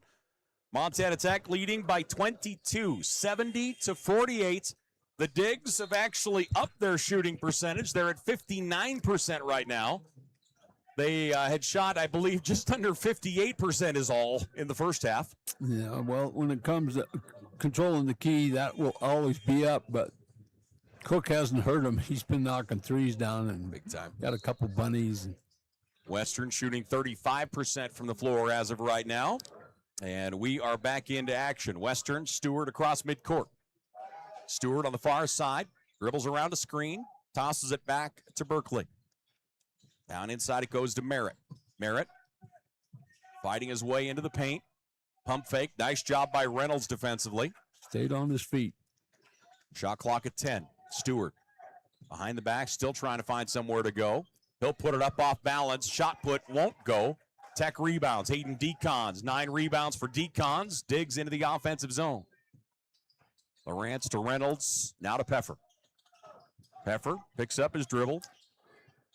Brett Reynolds now. Spinning, looking for a little help. Lobs it out to Decons. Shot clock at 8. Cross court to Cook. Braden Cook. 3 ball is money. Braden Cook has 29. I was thinking he might get 40 tonight. Braden Cook. Spinning. Nice take to the rack. That one won't fall for Berkeley. And Montana Tech will go the other way quickly. Top of the horn. 3-point shot is on the way. That one no good. Defensive rebound, Western. He was due to get a shot. He's been kind of shut down offensively here tonight. So everybody else is scoring. On the wing, comes up top to Berkeley. Berkeley fires. 3-point shot is short. Montana Tech leads by 25, and they'll bring it slowly the other way. Where is Grueller? As far as scoring goes? As far as on the floor, on the bench, I can't see him anywhere. He is not on the floor. And like I said, I don't have a very good angle on the Western bench, but I don't see him over there either. Oh, there he is. He was sitting at the scorer's table. That's waiting why. to come in. He's sitting at the scorer's table. I was going. There's no way you can beat this team without him. As Montana Tech will inbound. Bounce pass. Coulanges with it. Coulanges down the left side of the paint, spins, fall away jumper, hits the front of the iron, no good. And Western will go the other way. And that one through the fingertips of Young, turnover to Montana Tech. Boy, everything is just shining on Montana Tech right now. Well, when you're being pressured, you make little simple mistakes that you can't afford to in a basketball game. Braden Cook had 31 points against Southern Oregon earlier this year. He had 26 at Northern. And he is rolling here tonight as he sits with 29. Left hand, Coulanges. Floater is up. Nice touch by Josh Coulanges. Nice touch, and he just casually did his thing. 27-point advantage. Montana Tech up 75-48. Into the offensive side, Western. They'll hand it off to Quincy Taylor. Taylor out to Young. 3-point shot is money. Young will knock that one down. That's his first field goal. He's 1 of 5 from the floor. Tech by 24. Williams, near side. Peffer with it. Back up toward the top of the horn. Rhett Reynolds holds on. Stepping back around a screen, driving in the high post. Baseline, Peffer. Peffer spins with the left hand, back to his right.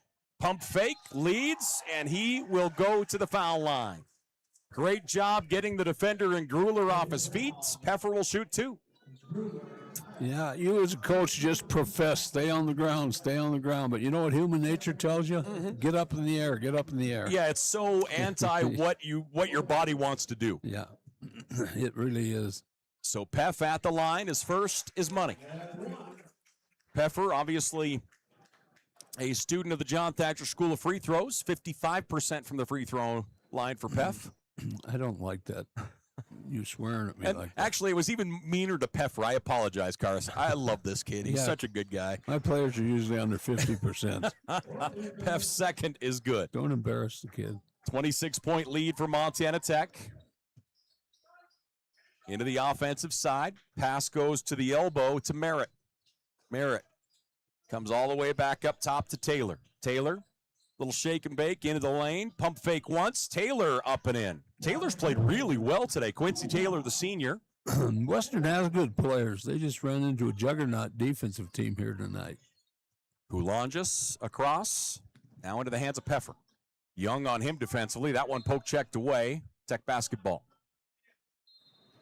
And we're going to get a timeout. 4:58 left to play here in this ball game. Montana Tech with the lead, 77-53. We'll be back here to the Butte Civic Center in just a moment.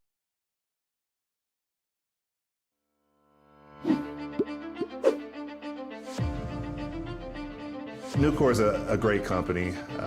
They care about their people. They care about the environment. I've never been restricted to fall in a box. I've never been told that I can't do something. I saw it as a great opportunity to develop a career.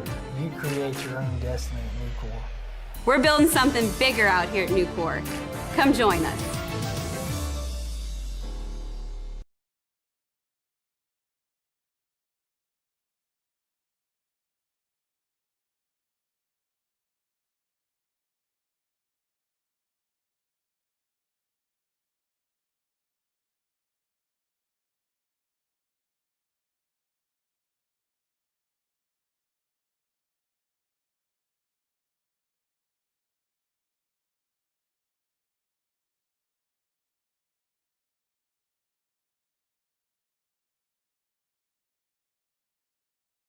$77-53. Montana Tech with the lead over the Bulldogs out of UM Western. And as always, thanks for joining us. Montana Tech, Montana Western here on a Saturday night in Butte, Montana, packed Civic Center. We placed an Uber Eats order for popcorn from downstairs, and I still haven't seen anything, unfortunately. Well, I think they gave it to somebody else in the crowd. Kulonjis brings that one into Mashad. They'll move it around the arc, left side, Braden Cook.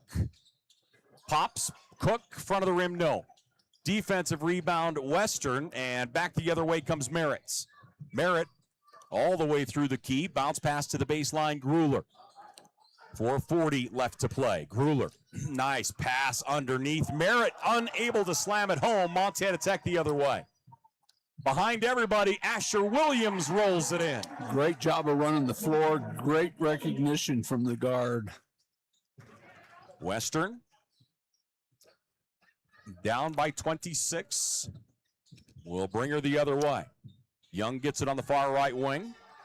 Pass goes left. Grueller. He goes into the hands of Taylor. Quincy Taylor. Senior goes toward the baseline. Kulonjis picks him up. Goes up, ball comes out, and the officials are going to say Western basketball. 4 minutes left. Sorry, I found myself, I was watching Coach's reaction. Coach Hyatt, Braden Cook will check out of the ball game. Braden Cook to the bench with 29 points, 3 rebounds, 2 assists. Just an outstanding night for Cook, his second highest output this year. Offensive player of the game. Young, leaner, gets it at the horn. Forced to throw that one up on the shot clock, and Young puts it down. 3:45 left to play in the ball game. Connor Mashad. Hand off to Kulonjis. Kulonjis. Bounce pass around the arc, left side. Ball goes down, Rhett Reynolds. Reynolds spins. What a take by Big Rhett, and he'll put it down. That is a quick spin move. Great footwork. Yep.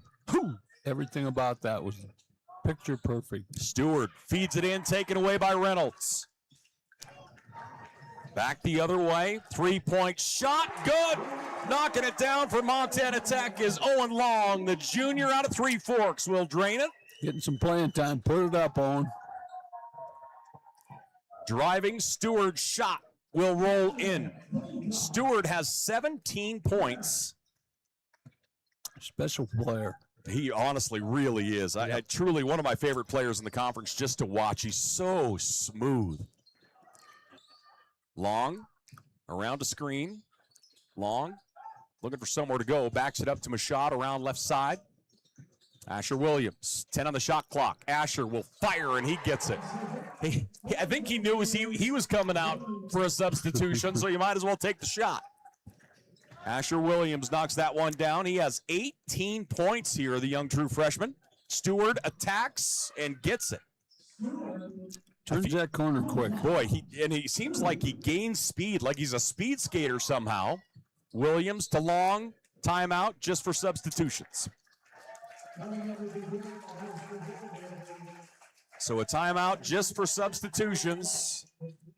The Digs will come to the bench. Just a dominant performance. They played so well from the opening tip, and they just jumped up early, and Western did everything they could just to stay toe for toe with them, but Montana Tech there was such a hole to try and dig out of. Western didn't have a chance. You hit the key word, and the first time you studied the dictionary, dominant is what this game has been. Near side, Lane Love. Quinn. Ball poke checked away. Young's going to take it. Young, stop. He's going to fire the three, and that one rattles out. Offensive rebound on the putback for Billy Carlson. 25-point advantage. Lane Love in the backcourts. Around a high screen. Dribbles out to his right side. Quinn comes up to help. They'll move it out on the left-hand side. Driving through the lane. Nice take off the glass and in for Bridger Vogel. Bridger Vogel with some playoff points. Step back. Young's going to pop another three. That one comes up short. Long tracks it down, and he's going to be fouled 85 feet away. So we'll walk the other way, and Long will shoot some free throws. It shouldn't. Nope, it's only four. Yeah. I love how I was watching the flow of bodies. I expected it to be the case, too. I didn't pay attention. I was wondering where they were going. There was a lemming appeal to it. Hand off near side, Lane Love. That one poke checked away, out of bounds. These other players getting the opportunity to learn about quick hands and quicker people. These minutes are so important. Long fires the three and gets another one. Yeah, it's sending a message to coach. Don't play me, I'm shooting every time. John Thatcher would do this. Owen Long puts us up by 30. Three-point shot answered the other direction. Mark Huber. The junior knocks down the three. And the Digs gets it into the offensive side. Marley Gonzalez. Gonzalez back to Long. Long calls for a screen up top. Around it. Long into the paint. Kicks it back out to Lane Love. Three-point shot. No good. That one tipped. Lane Love saves it. Great hustle by Love. He'll put on the brakes. Bounce it out. Gonzalez. Vogel. Now to Long. He'll draw the loose double team. Quinn comes out to get it. Near side, Love. Lane Love spins, wants the baseline puller. That one won't go. Vogel with the offensive rebound, and he is going to go to the stripe. Bridger Vogel, the sophomore out of Belt, will go to the line. Of course, with him from Belts, he has been coached by Jeff Graham in everything he has ever done. One can only assume. Well, I'll guarantee he's a better shooter than Jeff was. I got to believe that. God bless Jeff. But. Well, I mean, Bridger has passed the ball to someone else, whereas Jeff Graham never has. That's a good take on him right there. Western, Quincy Taylor across midcourt. 5 seconds. Taylor, he's going to fire. Three ball at the horn. That's not going to go. This one's done. 93-65. Montana Tech with a huge win over the Bulldogs out of Montana Western. And just a huge, huge win for Montana Tech here tonight, JT. Tech controlled this thing from the opening tip-off. They got a bucket early, and away they went. Cook, as expected by me, because I've always felt he's a big game player. He just started knocking threes down, took control of the perimeter, and then their defense was astronomical. They held a good team, averaging around 80 a game to 65, and never was a contest. For Western, they ended up shooting 38% as a team, and they were led by Stewart. 19 points for Stewart.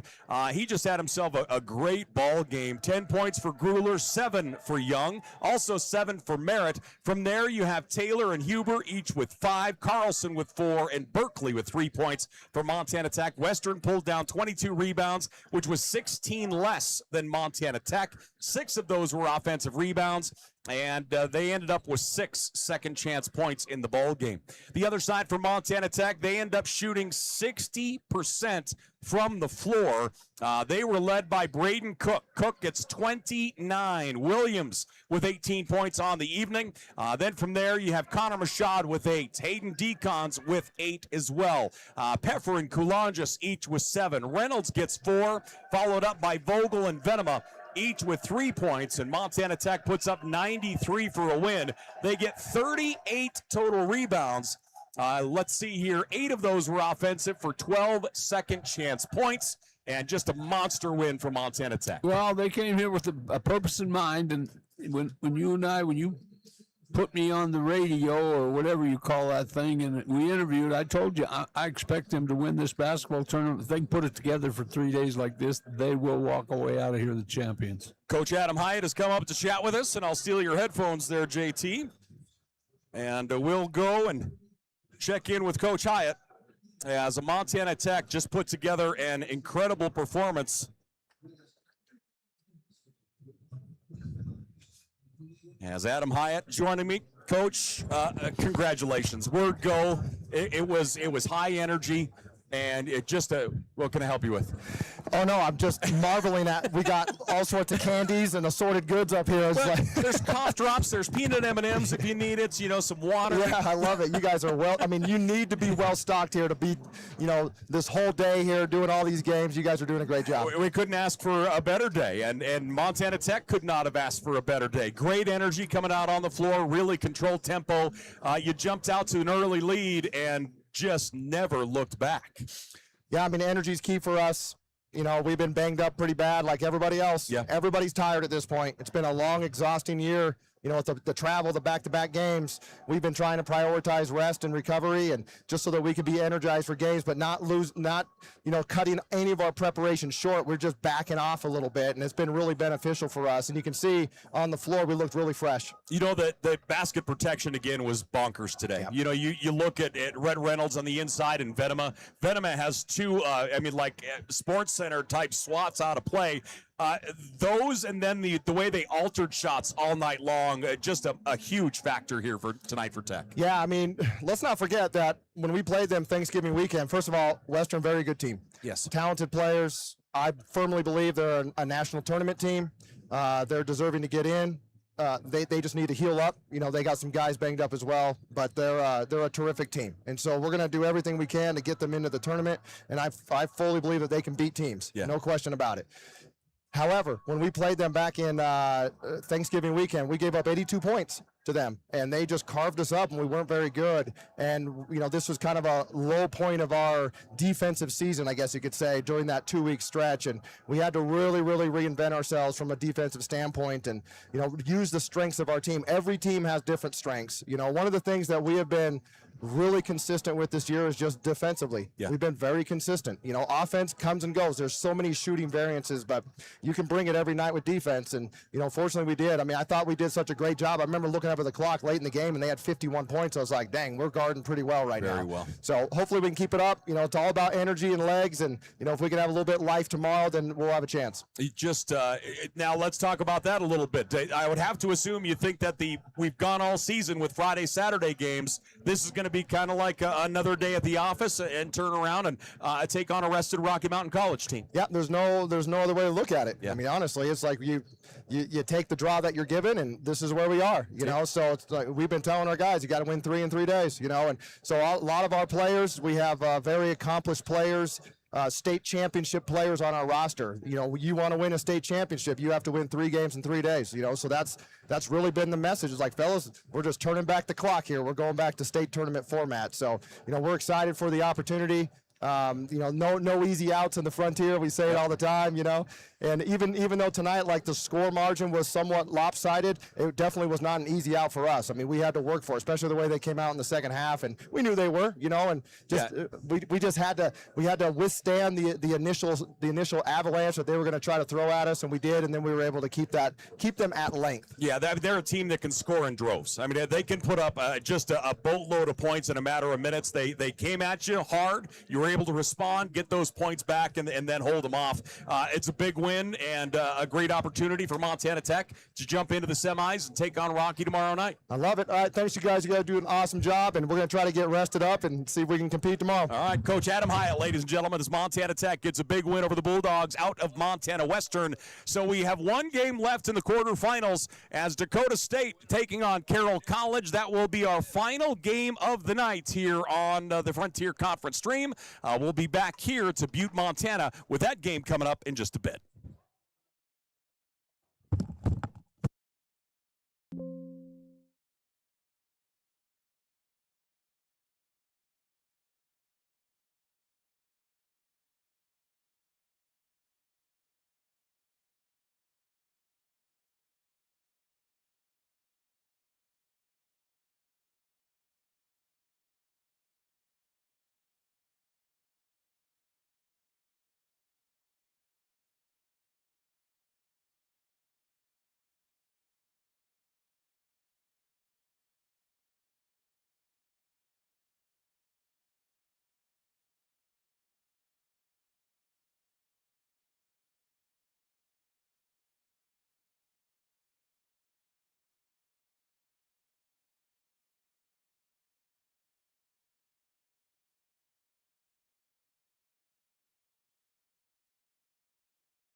Hey, good evening to you, and welcome back here to the campus of the Butte Civic Center.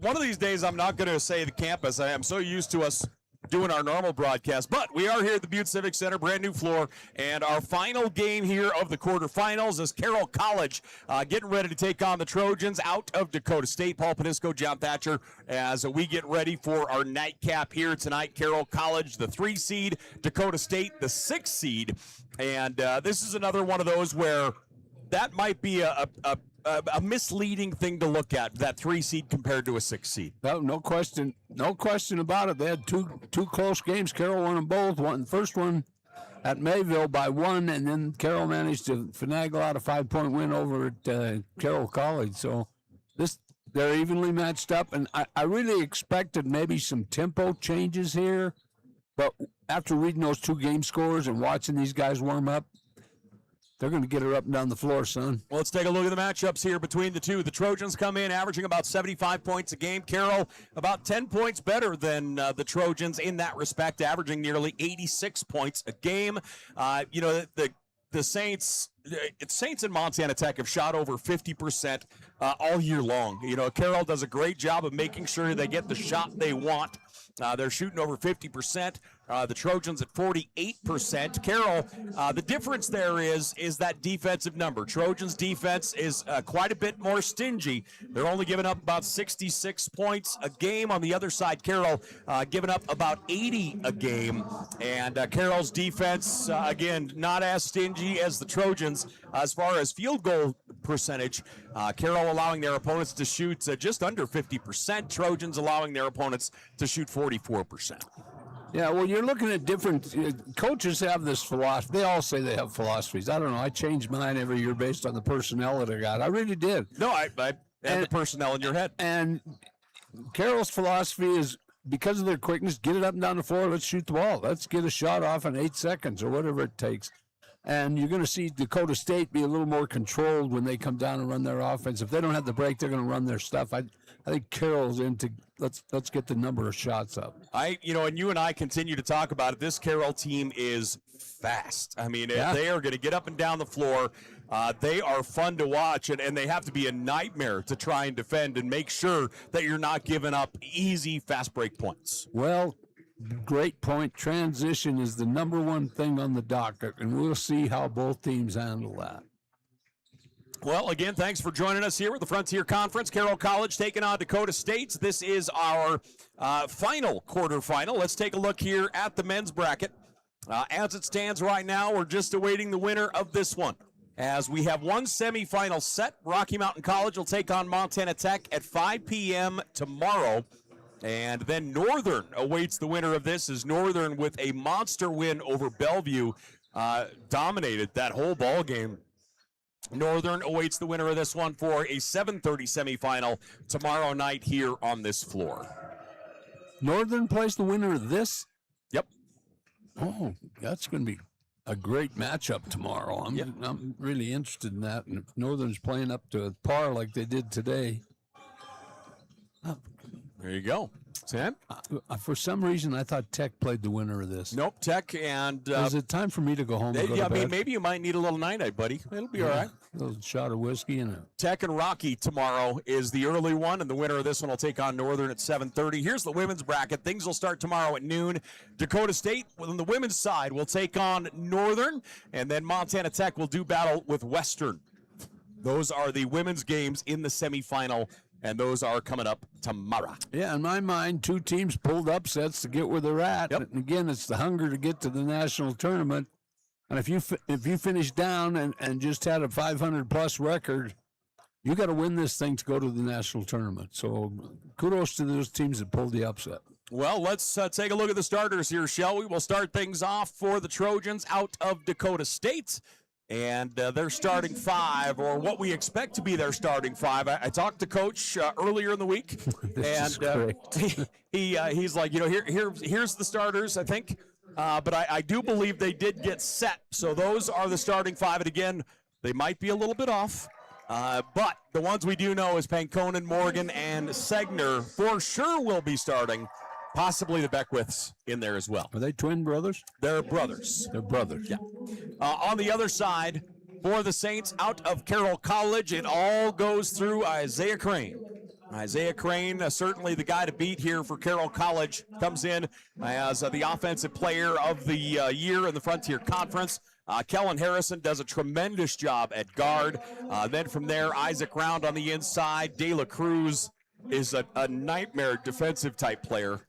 And those are the starting five for the Saints out of Carroll College. Yeah, and they brought this program a long ways this year. They really have been a lot more competitive than I thought they would be.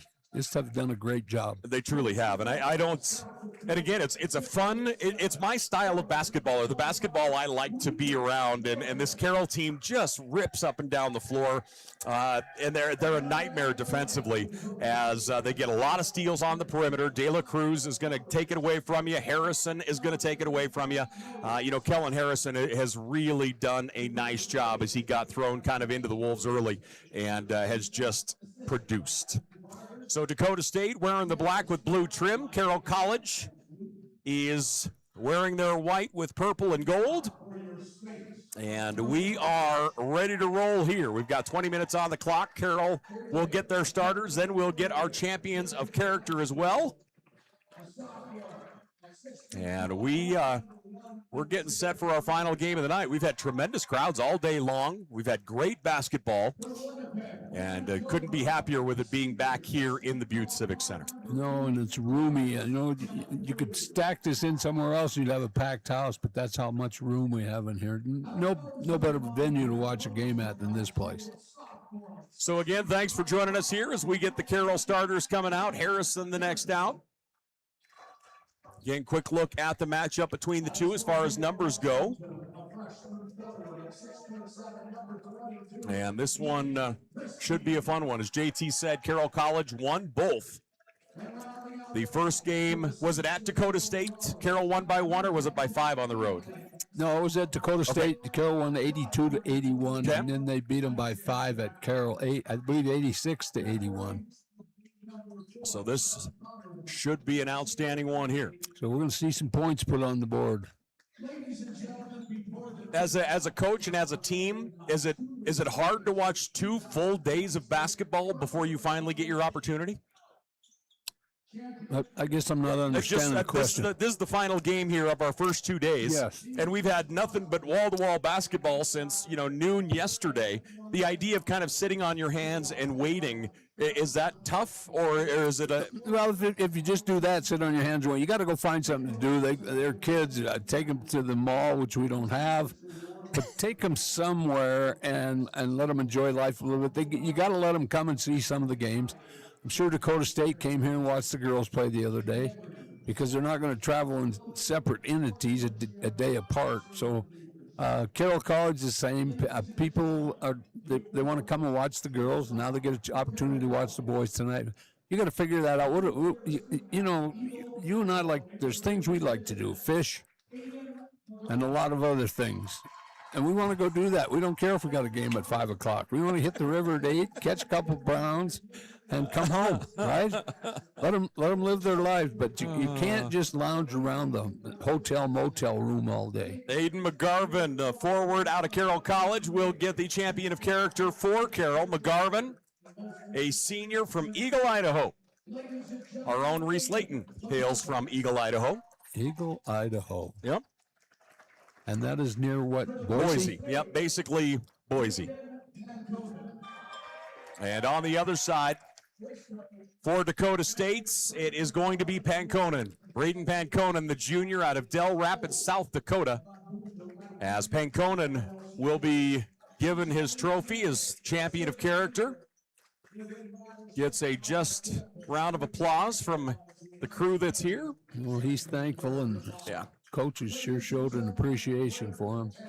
So Panconen will get it for Dakota State. And we are ready to roll. Again, Dakota State wearing the black with blue numbers. On the other side, Carroll College white with purple. Our final quarterfinal game here of our tournament in Butte, Montana. Jumping it off as we are ready to roll. 20 minutes on the clock.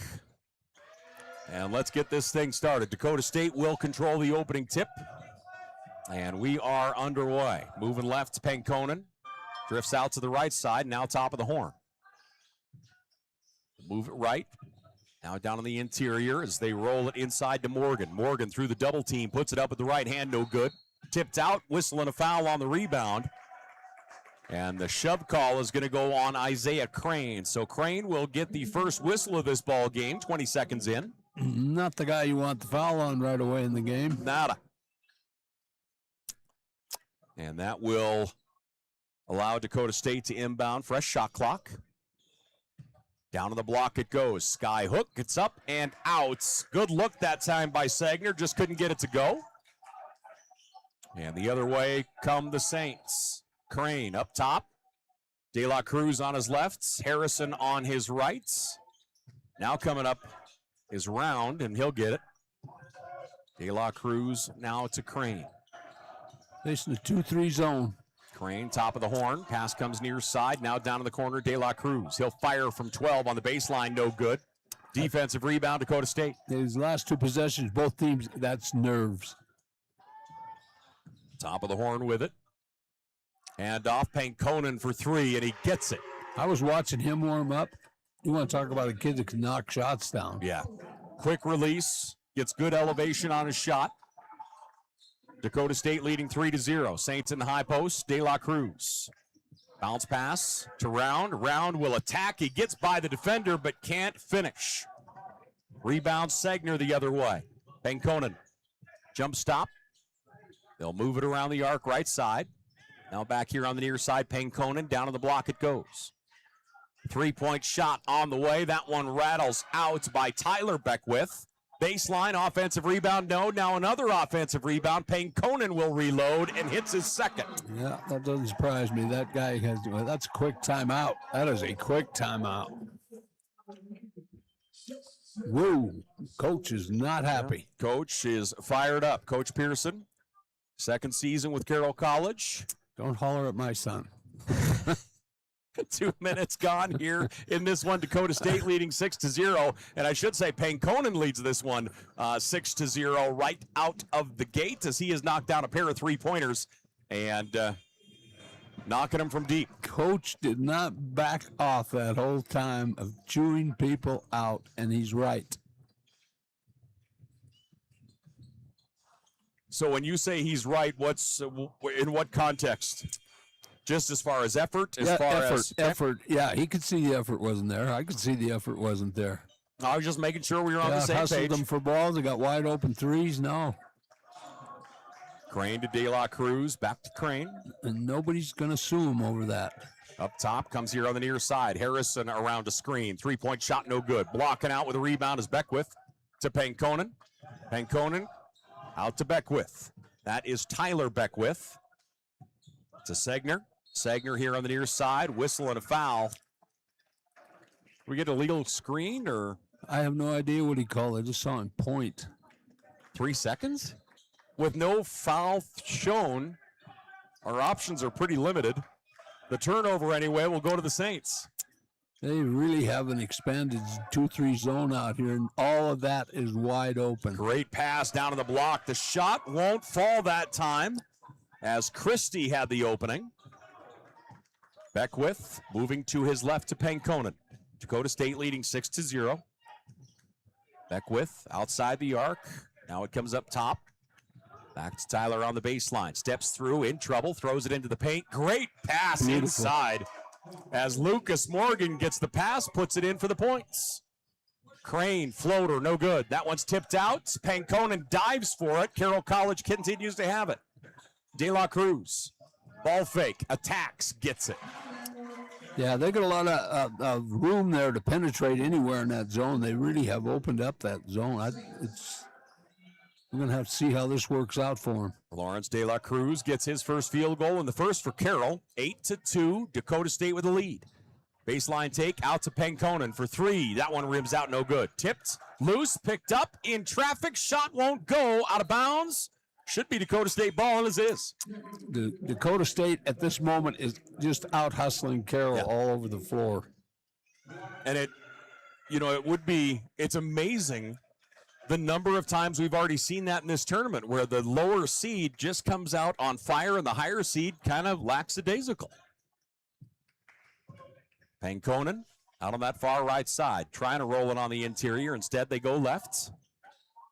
Down on the block it goes. Fighting. Right-handed skyhook, no good. Tipped and loose, picked up. Nice hustle again by Morgan.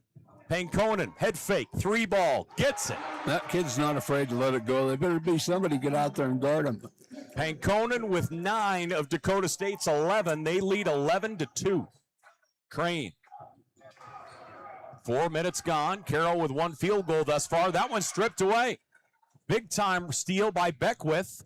Through the lane, right hand, count it, and the foul as Nathan Ojukwu will get it. Yeah, there's a crazy thought, but I think Carroll needs another timeout right now. They're getting beat on transition. They're getting out hustled for loose balls. So Ojukwu will go to the line. Nathan, a junior out of Boise. Ojukwu, transfer from Northwest Florida University. And he gets the 3-point play. Dakota State on a roll right now. They stay in that extended 2-3 zone. Harrison dribbles up top. Pankonen on him. Now it looks like they've adjusted here. They roll it into the high post. 3-point shot comes in and rolls in for Round. Boy, that looked like it was going to come up short, and Isaac Round. They needed that so their coach could relax down there. No joke. Ojukwu rams it home. That's a great step on the perimeter. And he just pounds it with the left hand. Hello. Down on the far right side. Harrison. Harrison dribbles up toward the top. Comes across to Crane. Crane on the outside. Pankonen bodies him up. Down on the block, nice spin move off the glass and in. Great touch by Nate Christie. Christie gets his first field goal. Dakota State's lead is 9. Back the other way. Down on the block it goes. Good spin move in traffic. Good touch. My goodness, I'm really impressed the way Lucas Morgan has come out and got after it right now. They are attacking everything Carroll's throwing at them defensively. Morgan, a sophomore out of Sioux Falls. Good ball movement into the paint. That one stripped away. Carroll ball. I'll say either out of bounds off of Ojukwu or possibly Tyler Beckwith. And we have a timeout. Great start by Dakota State. They lead Carroll 18-7. Frontier Conference Tournament action here from Butte, Montana. We'll take a break. We're back in just a minute.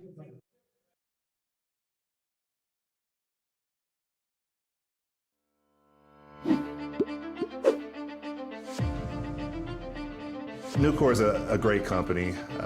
They care about their people. They care about the environment. I've never been restricted to fall in a box. I've never been told that I can't do something. I saw it as a great opportunity to develop a career. You create your own destiny at Nucor. We're building something bigger out here at Nucor. Come join us.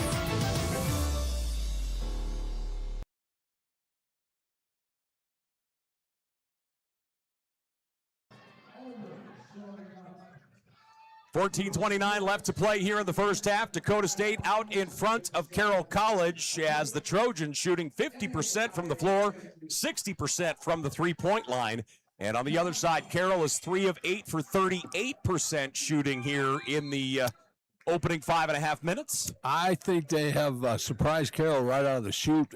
I love how hard they are playing harder than Carroll. Carroll's kind of playing surprise, like this isn't supposed to be happening. It's funny how you got to dictate the personality of a team. It can be overly aggressive one day, and the next game they just don't show up. So you just don't know that. Again, they're just kids. I don't care if they're 18 to 22 years old. Isaiah Crane to inbound. Crane lobs it out. Hand off to Harrison. Kellen Harrison spins here to the near side. Crane. They'll set pick and roll. Well defended. Ball goes out left. Wide. Big, long three. My goodness. Drew Jones throws that one up from downtown. Jones puts it down. And Dakota State's back the other way. Carroll coming with backcourt pressure. Tyler Beckwith with it. Ojukwu into the offensive side. He'll rifle it all the way around the arc. Ball fake, baseline. Nice feed on the inside. Tyler Beckwith will finish. Making good cuts. The defense is trailing instead of beating them to the spot, getting out in front of them. Carroll College trying to increase the pace here. Harrison kicks it out to Crane. Crane for three, looks good, comes up just short. Beckwith with the rebound. Morgan will get it as they come into the zone. Morgan dribbles into the high post. Ball stripped away. Nice job by Isaiah Round. Leads it down the other side. Shot is up. And Drew Jones is going to go to the line here for the Saints. 13:26 left to play here in the first half. I want you to keep stats one day on the use of the third dribble and how often guards pick that thing up or rip it out of your hands. That's just what happened to Dakota State on that last play. He took two dribbles, then a third one, and it's gone. These guards know what they're doing. This Carroll team is another team that is just, you can't put them at the line a lot, because if you put them at the line a lot, you're going to lose. I mean, they're an exceptional free throw shooting team. As you see here, Drew Jones shooting nearly 84%. I wonder if you have to be a full-time student, because I'm sure everybody at Carroll College can shoot free throws. They have never been bad at shooting free throws. That's just the truth of it. Maybe it's like a 300 level class, maybe? Maybe. We should look into that. I never got that far. So Ryan Beckwith, as Ojukwu gets chopped, and a whistle and a foul. Comes down awkwardly as he and Dean Blair made contact. Blair will pick up the personal. Frontier Conference tournament action here from the Butte Civic Center. Pankonen comes over to talk to coach for a moment. Pankonen, the junior guard out of Del Rapids, South Dakota. He came out here absolutely on fire. 9 points for Braden thus far. He is the leading scorer on the floor. Pankonen back here on the near side. They'll lob it underneath. Ojukwu fights his way to the rack. Count it, and the foul for Ojukwu. Tremendous pass over the backside. The defender had his back turned, never did see the pass coming. So Ojukwu will shoot one. A 10-point lead for Dakota State. And they just keep applying pressure, really using a significant size advantage in the block so far here in the first 7 minutes. They'll push the pace the other way, do the Saints. Jones comes out to McGarvin. Now down in the corner to Jones. Plenty of time. Three ball rattles out. Tipped away. Dakota State basketball. Pankonen directing traffic as they come into the offensive zone. Pankonen going to his right. Pass comes here near side to Morgan. Morgan has a space. Morgan right to the rack. Faked the handoff. Handoff dribble and just kept going. Lucas Morgan. Here comes Carroll back the other way. Nice drive into the paint there by Drew Jones. Comes all the way back to Crane. Crane now directing traffic. Crane as of right now, 0 of 2 from the floor. He'll drive into the paint. Nice pass to the wing. Harrison to Crane. Crane attacks too high, but he's going to go to the line. Isaiah Crane will go to the foul line here for the Saints for Carroll College. These two teams are attacking the rim, I'll tell you. They are getting to the basket. So Crane at the line, 77%. He had a 48-point game this year. It's a pretty good day at the office. That's a good month at the office. I was thinking the same thing. I'm like, 48 points in a month is pretty solid. Yes. So Crane gets the first. He's a 77% free throw shooter. De La Cruz will come in. Harrison will go out. And Crane shooting one more. Isaiah Crane, redshirt sophomore out of Portland. Takes his time at the line. Free throw is up and good. Substitution for Carroll as Isaac Round will come in. Crane will go out. And Dakota State will be looking at pressure as they try and get it inbounds. Pass knocked out by De La Cruz. Just lightning fast. Good, solid quickness. 8 minutes gone here. The inbound. Ryan Beckwith. Ryan in the back courts. Brings it in. Wants to go right side. Instead, lobs it into the high post. Looking for somewhere to go in there is Jensen. Jensen out to the wing. Morgan. Now Ryan Beckwith with it. Ryan back across to Tyler. Tyler, switch dribble, baseline, step back, whistle, and they wave the shots. Both Beckwiths are on the floor right now, so I'll try and make sure we get first names out. Both teams this deep in the game still trying to get a feel for each other. When you play against somebody, you try to gear their quickness and their ability to shoot and a lot of things. And these two teams, it's funny, they've played each other twice, but they really don't have a feel for what each other does. And stepping out of bounds on the inbound. Pankonen will turn that one over as he steps out of bounds. Carroll College will get it and go the other way. Saints trailing by 10. Carroll College, as of right now, shooting 36% in this contest. Just not a whole lot of shots, to be honest. Around the screen, De La Cruz backs it up. Good ball fake. Spinning out to De La Cruz. Gets it under control. Shot clock at 11. Three-point shot is on the way, no good. That one's punched out. And back the other way we go, Ryan Beckwith. He'll lob it underneath to Morgan. Morgan on the baseline gets the defender up. And now we'll get a late whistle and a foul. Yeah, I didn't know if that whistle was going to blow. He totally got him with his body. Had a late whistle there, so that will put Morgan at the line. Dakota State leading by 10. And Lucas Morgan, 75% free throw shooter, averaging 16 points a game for Dakota State. And he's able to get his first one down. This is another one. Like, doing all these numbers for these teams, the amount of 30-plus games, 30-plus point games that the multitude of players have had is just incredible to me. Well, in that line, usually, to me, it depends on who you played. Bottom teams, it's easy to score 30 on. Not easy, but easier. There used to be a time where my mind went to, well, it must have been a Canadian team. And you're like, well, no, they're all conference games. It's still just shocking to me, the ability of some of these guys to put points up in droves. Pankonen down the floor right side. Beckwith steps through. Shot goes wide left. Tried the Euro step, got it taken away from him. Good defense by Carroll. Both teams feel like in a little bit of a hurry right now. Carroll College. Baseline, double team, nice pass. Floater is up and in for Aiden McGarvin. McGarvin gets the field goal through. Carroll will come with full court pressure as the inbound pass comes to Schumacher. Schumacher, Beckwith, now Pankonen. Most of the three-guard set out there right now for Dakota State. Morgan, Schumacher now up top of the horn. Pankonen's going to reload and hammer another one. They have no problem letting him shoot. He's 4 of 5 from the three-point line. Pankonen has a dozen. 12-point lead for Dakota State. De La Cruz up top. Gets it back on the right wing. Drives into the high post, passes it off to Christie. Christie fights his way in, and a block call.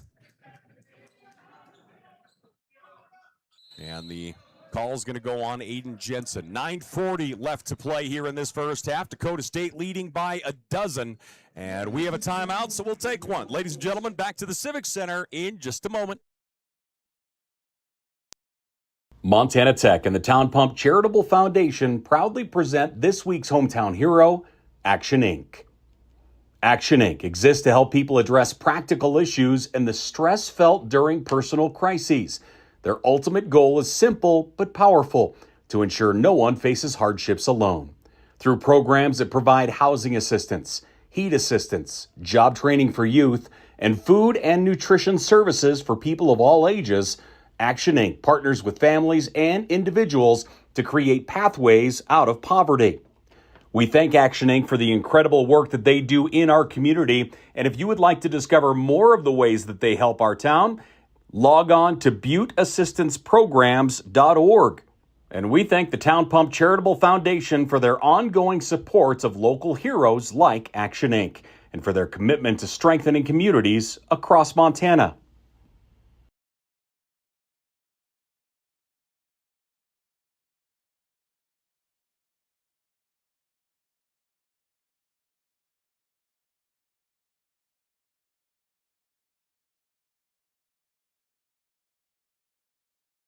.9:40 left to play here in the first half, as this has been a fun ball game. Both have similar styles. I think you've seen a little more patience out of Dakota State than you are Carroll College in running their offense. Harrison to Round. Round will hand it off back to Harrison. Harrison, near side. Pass comes across. Crane, Harrison, three-point shot, no. Nice rebound inside that time by Aiden Jensen. That's a big boy rebound. That's a great rebound. Dakota State really doing a nice job in the paint here. We'll see if that continues. Pankonen, bounce pass. Beckwith, jump stop. He's going to keep going. Beckwith rolls it in with a right hand. Never got any help from anywhere. Didn't feel like his first intention was to go to the rim with it, but nobody came to help, so he just took it home. 14-point lead, Dakota State. Round throws it into the high post. Able to dig it out there is Christie. Christie attacks, left hand, gets it off balance. Yeah. Strong move, because that was he was D'd up real well. Nate Christie, freshman out of Spokane. Pankonen, bounce pass. Beckwith, back to Pankonen. They get into the offensive side, nearly over and back. Back out to Beckwith. Now across to Schumacher. Down on the block. That one's knocked away. And it looks like it's going to go out. And possession arrow will go to the Saints. 12-point lead for Dakota State. Both teams gambling with a lot of their passes, and it's dangerous. Trojans right now shooting 60% from the floor. They're 12 of 20. The other side, Carroll, at 37% as they're 6 of 16 shooting. De La Cruz up top. Comes back near side, Harrison. Enters into the high post around. Round to the wing. Too far away from Harrison. Turnover will go to Dakota State. All the momentum's with the guys in the black jerseys right now. Yeah, Dakota State's playing excellent defense. They're really making everything tough on Carroll. Ojukwu gets the inbound. He'll move it across to Schumacher, and Schumacher will send him in motion. De La Cruz on him defensively. Handoff. As Ryan Beckwith moves it across, back out into the hands of Schumacher. Schumacher up top. Lobs it into the post, but that one well over the head of Morgan. Doesn't matter. Worst pass in the history of basketball is from the top of the key and 10 feet deep all the way under the basket. That was never going to be completed. 7:41 left to play here in this first half. Dakota State leading by a dozen. Carroll College to inbound. The value of a basketball player is the decisions that they make when they're on the court. Great point. We talk about basketball IQ all the time. And when somebody has it, boy, it shows quickly. Crane attacking. Gets it and the foul. Speaking of basketball IQ. Yeah, that guy has it, doesn't he? Isaiah Crane to the line. It's been kind of quiet thus far. Averaging 19 a game. He's a 77% free throw shooter. Crane with 4 points. He'll shoot one. Isaiah Crane takes a breath. Shot is on its way. Front of the rim, no. Defensive rebound. Back the other way goes Dakota State. Pankonen into the offensive side. A 10-point lead here for the Trojans. Really a nice first half for them thus far. Oregon, Pankonen, back near side. Ojukwu, step back, fires, southpaw, 3-ball, rims out. Defensive rebound brought down by Christie. They'll push the pace the other way. Nice job getting back defensively. That ball comes out, and Ojukwu with it. He's going to go down the left side, attacks, gets it, and the foul as Ojukwu a chance at a three-point play. They are just manhandling transition defense against Carroll right now. 6:50 left to play here in this first half. Dakota State leading 32-20. And there's part of this that almost kind of feels like they're opposites as far as elevation. It almost feels like Carroll is tired right now, possibly because of the elevation, but Dakota State is really running the floor well. They are. They're aggressive in this zone. They're all moving. They got hands in the lanes. Crane. Jones steps through, whistles aplenty. Got him.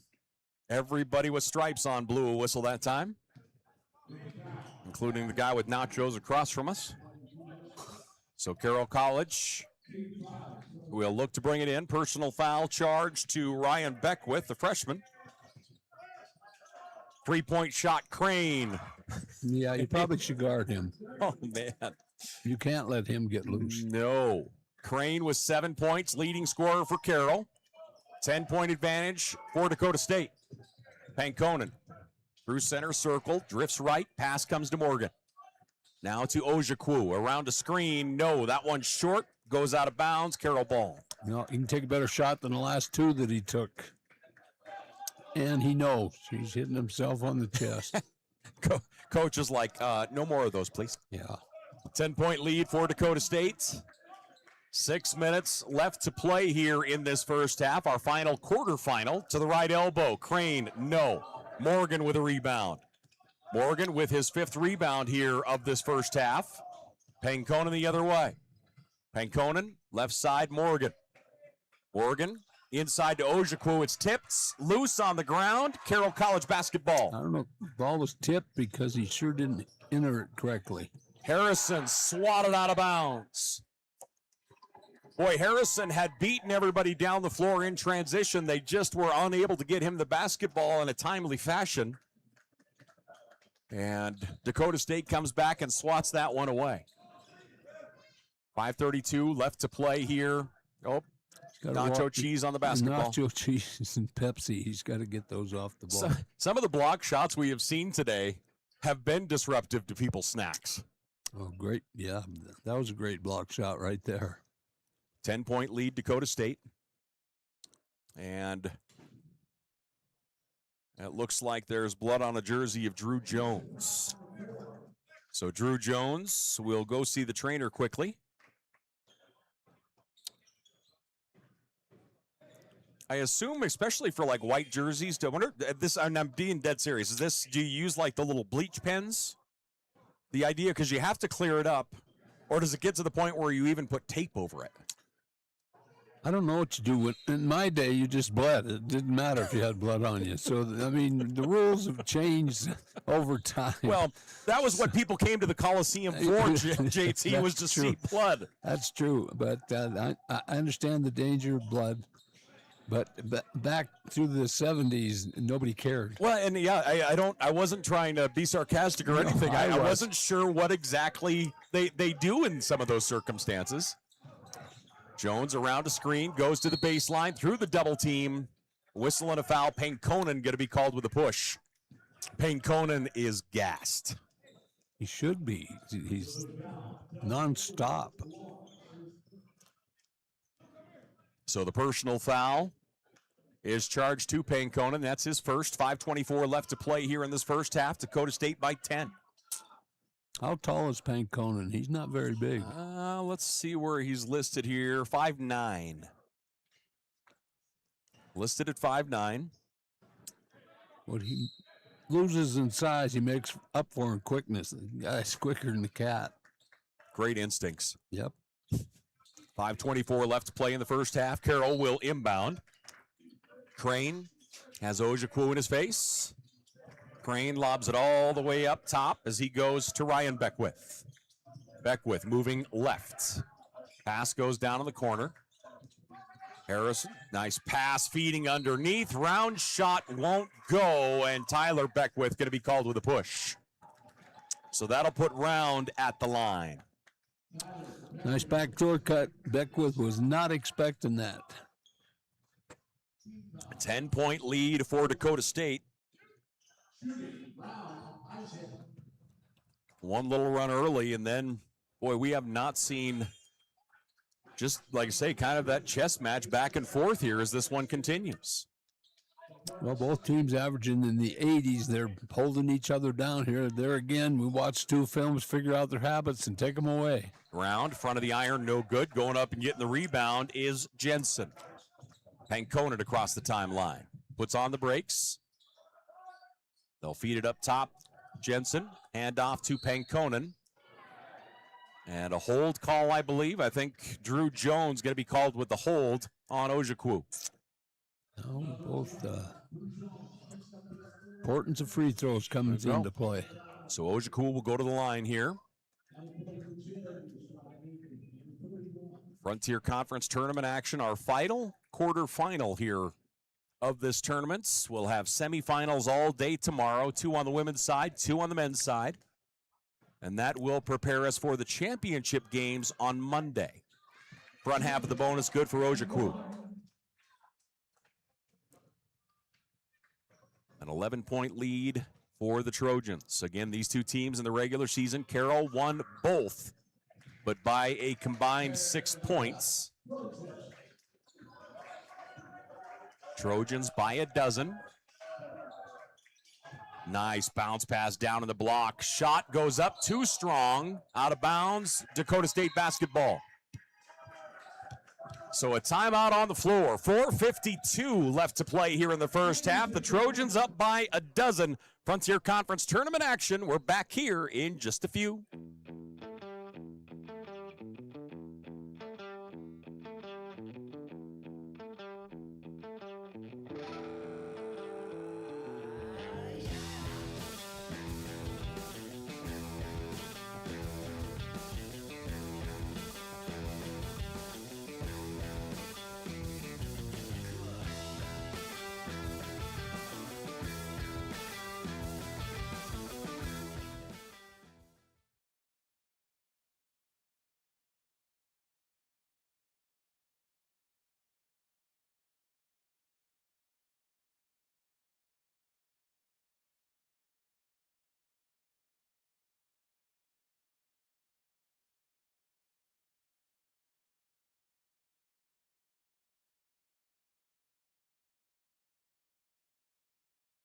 Back here to the Butte Civic Center after the timeout. 4:52 left to play here in the first half.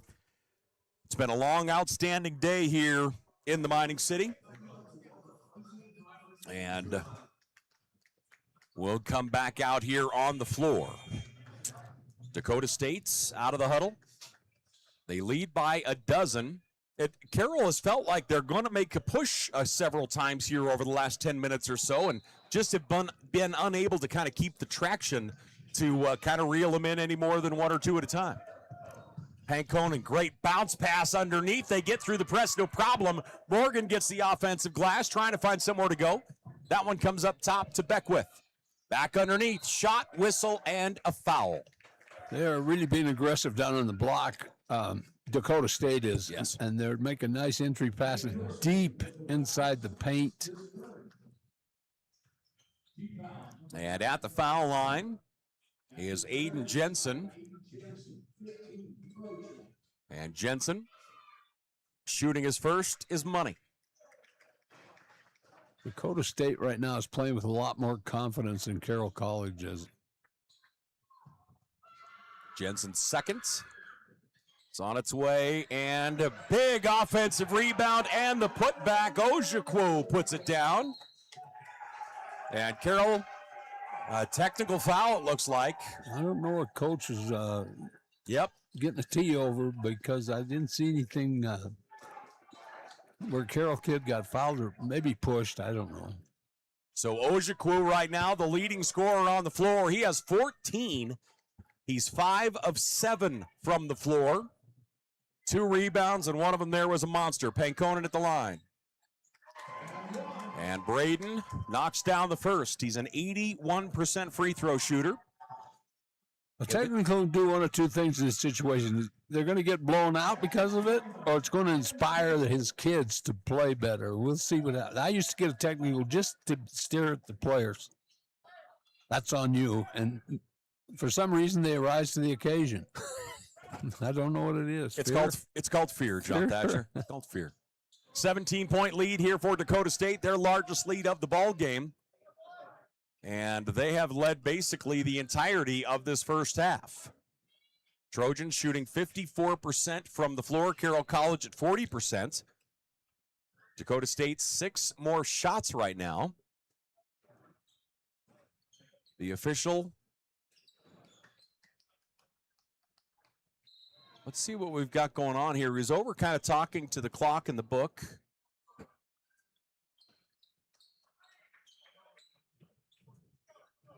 Well, they just had the wrong guy at the table. The other two made a decision right away. Let's get that guy away. There we go. A ref from Missoula is really well schooled. He's been doing this forever, been an excellent official. I don't know the other two.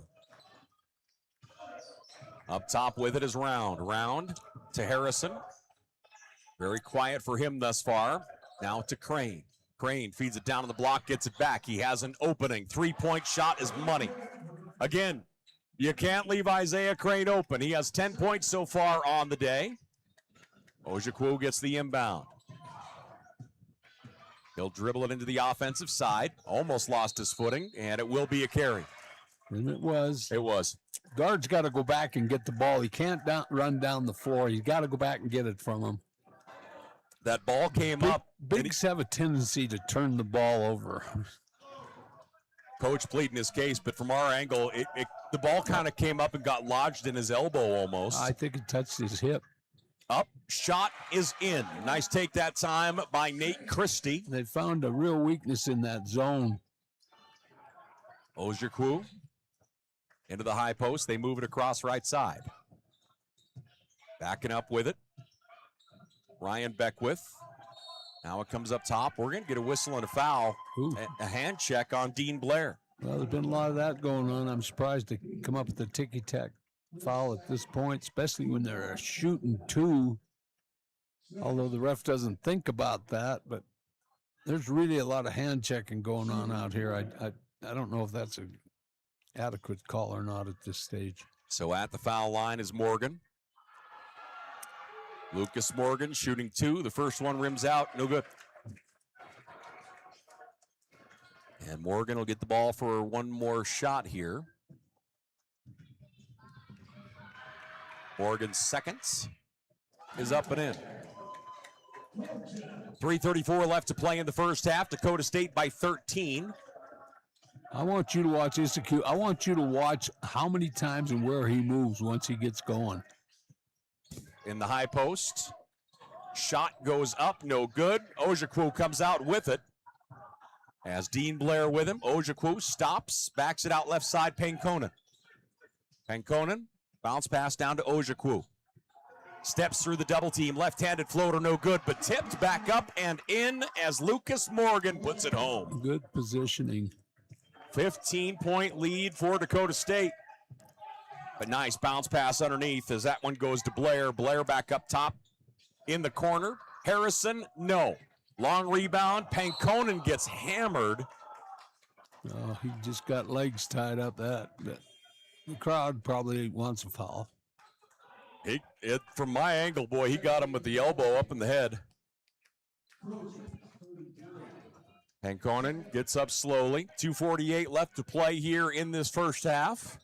As one might imagine, Frontier Conference Tournament, a little physical. And Carroll will inbound.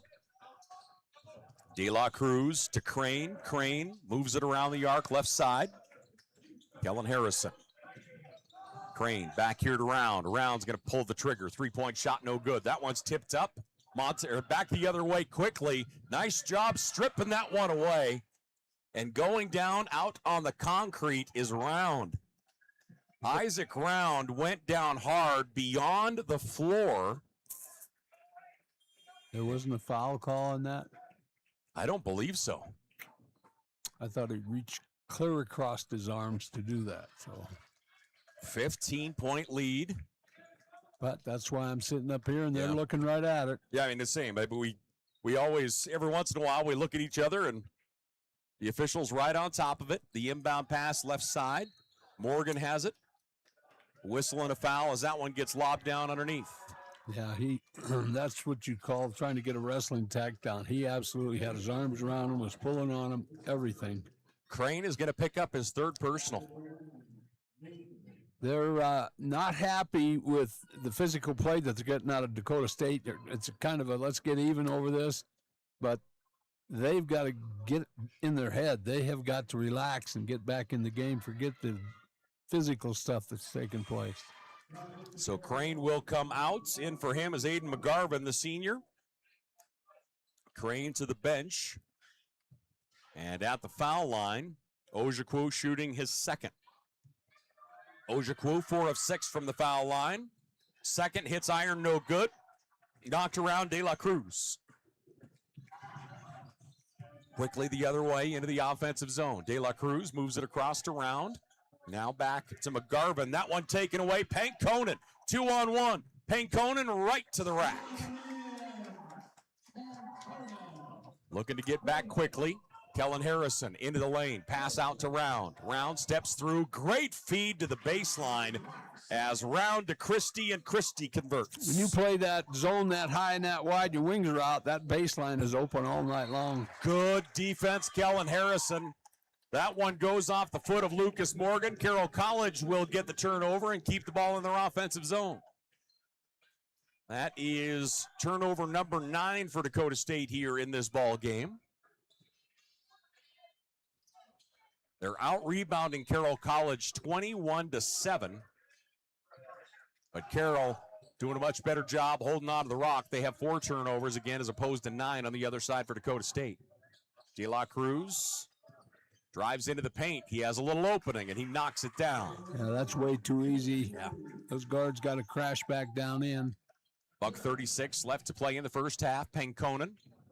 Carroll with some good energy here to close out this first half. See if they can trim it down to single digits. Pankonen. Near side, Ryan Beckwith around a screen. Pass up top, now out on the right wing. Ojukwu from deep, front of the rim, no. De La Cruz puts on some springs. He'll stutter step into the offensive side. Good ball fake into the paint. Back to him. Shot is up and out. Second attempt. Offensive rebound on the putback for Aiden McGarvin. Carroll College, great energy here over the last 90. And the lead is 11 for Dakota State. The coach isn't happy. Ojukwu, that's not the shot that he wants at all. You got to get him down. He's so tough in the paint. I, as a coach, would not want him out there shooting threes. I don't think he's hit one yet, has he, tonight? Let me see what I've got here for Ojukwu. 0 of 3 from downtown. Yeah, and every one of them were in an opportune time. You got a nice lead here. Run your stuff, get to the hoop. You're doing just great inside. You let kids change your philosophy and what you're doing in the game that's bringing success. If I run a play and I run it 5 times in a row, it works. I'm running it 6 times in a row. That's how you can figure out. Let the other team try and stop it. But in this day and age, everybody's allowed to shoot the 3, and I'm sorry, but I don't buy into that. You know, on the other side of that is you get the ball down on the block, which has been very effective for you to this point. It has also worked in the foul situation against Carroll. We talk about Isaiah Crane with 3 personal fouls. If, you get some other guys in foul trouble, that only helps you out even further as this one goes. Yep. Into the offensive side, Morgan Ojukwu. Nice bounce pass underneath. Feed is into Jensen, and Jensen finishes. That's where he belongs, right down there. Good things happen. That guy plays hard. 13-point lead for Dakota State. De La Cruz going left to Round. 35 seconds remaining here in the first half. Shot clock at 15. About a 17-second differential. Harrison goes left. Round for 3. Short. Tipped out. Round tracks it down. He'll fire again. Gets it. Confident in himself. Good for him. Isaac Round misses shot number 1. Able to track down shot number 2. Into the offensive side. Dakota State baseline jumper. That's a nice stroke. goodness, knocking that one down, Ryan Beckwith. Carroll with time. De La Cruz puts it up, off the back of the rim, no good. We have 20 minutes in the books, and right now Dakota State leading by 12, 49-37. Dakota State up over Carroll College. Frontier Conference action here from the Butte Civic Center. We're back in just a bit. Even when you have to weather the storm, even when the unexpected happens, even when the local environment slows things down, we will get you what you need when you need it. We are committed to getting you back in the seat, back to work, back to what matters. At Torgerson's Equipment, we know what matters most: community, family, working every day to make your day more productive.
Back here once again at the Butte Civic Center, Frontier Conference tournament action here on a Saturday night. It's our fourth and final game of the day.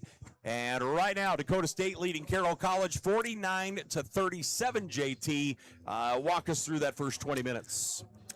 I love how Dakota State is dictating everything that's going on out on this floor. They are, when they don't have it, when they're pushing the ball, they're getting some breaks, they're getting some transition baskets.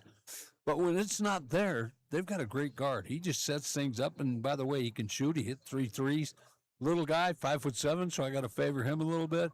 But they're controlling everything that's going on the floor. And actually, I see Carroll kids want to get physical with them on the floor, and not in a manner that you'd want as a basketball player. I think they're getting into their head a little bit. Mm-hmm. Carroll's got to come out of that locker room ready to play basketball and not worry about what's going on with hands and pushing and all that business, because it's a game of basketball, and you either get caught or you don't. Referees are the catcher, they don't. And as long as it's not flagrant or dirty, I don't have a problem with all the pushing and shoving and handwork that's going on. But I think Carroll has, since the beginning of this game, lost composure. I don't think they got to go back in the locker room and re-grab that. They got to get composed and play basketball.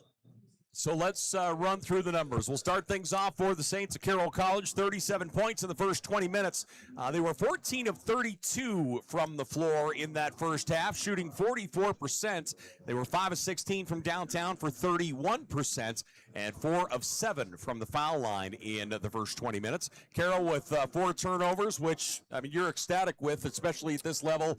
4 turnovers you're happy with, but the big one, as far as team numbers go, rebounding differential. Dakota State just clobbering them rebounding right now. 21 total rebounds for Dakota State. Carroll College with 10 there in the first half. They are controlling the boards. Big time. 3 offensive rebounds for Carroll, and they have a pair of steals as of right now as well as a team. Individually, they're led by Isaiah Crane. 10 points for Crane. 3 of 6 from the floor, 2 of 3 from downtown. Remember, he has 3 fouls. He leads them with 10 points. Nate Christie with 8, Isaac Round with 6, Drew Jones with 5 points. Then you have De La Cruz and McGarvin each with 4 points for the Saints of Carroll College. Well, Dakota State is not giving them great looks. They're beating them in that zone when they get it in the middle and put it on the baseline. They're beating them in that zone, but they are not shooting well from the perimeter. They're not shooting well in this game right now. On the other side for the Trojans out of Dakota State, they're shooting 56% right now, or 18 of 32 from the floor. They're 4 of 9 from the three-point line and 9 of 15 from the free throw line. Like we talked about earlier, when they attack the key, when they get to the glass, they're getting points, they're getting fouls, they're getting to the foul line, and it has worked for them very effectively. And, you know, you'd have to assume, man, you've got to go right back to that here for the next 20 minutes. They're minutes. not going to change their game at this point, but they are controlling the inner part of the key area, and rebounding is a big plus for, I don't know how many offensive boards Dakota State has, but they got a few. 7. 21 total rebounds for Dakota State. 7 of those are offensive, 14 defensive boards. They have 1 block and 3 steals as well. Individually, they're led by Pankonen. Braden Pankonen, 5 of 6 shooting, 4 of 5 from beyond the arc. He has 16 points right now, and he is the leading scorer on the floor. Ojukwu sits with 14. He came in and just caught fire, really aggressive, really kind of dominated the interior. And Ojukwu, 5 of 9 shooting, 4 of 7 from the foul line. He has 2 rebounds and 14 points. Lucas Morgan with 10 points right now for Dakota State. He has 7 rebounds as well. The big man doing a nice job inside. From there, you have Tyler Beckwith with 4, Aiden Jensen with 3, and Ryan Beckwith with 2 points for Dakota State here in this ball game tonight. Yeah, to me, Dakota State's just got to continue looking for penetration, getting in the paint, and getting the ball down on the block. I think their post players have done a pretty good job of posting up Carroll College. I don't think Carroll has that impact defense down there on the block, nor do they in the paint, and Dakota State's taking advantage of that. Well, again, thanks for joining us. We're at the half. Dakota State leads by 12 as we make our way toward the semifinals tomorrow. This is our final game of the night, Carroll College, Dakota State. The winner will take on MSU Northern tomorrow night at 7:30 for a chance to climb into the chipper on Monday night. The other semifinal has Rocky Mountain College taking on Montana Tech. And that should be a dandy as well. That's going to be a clash of different personalities. We got a Rocky team that really likes to run their stuff and be patient. You got a Tech team that's going to get out on you and just play you hard aggressively. So that's going to be interesting, real interesting matchup because you're looking at Jekyll and Hyde. We are at the half. Dakota State leads by 12. Ladies and gentlemen, we're back here in a few.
Back here to the Butte Civic Center, Frontier Conference tournament action on a Saturday night.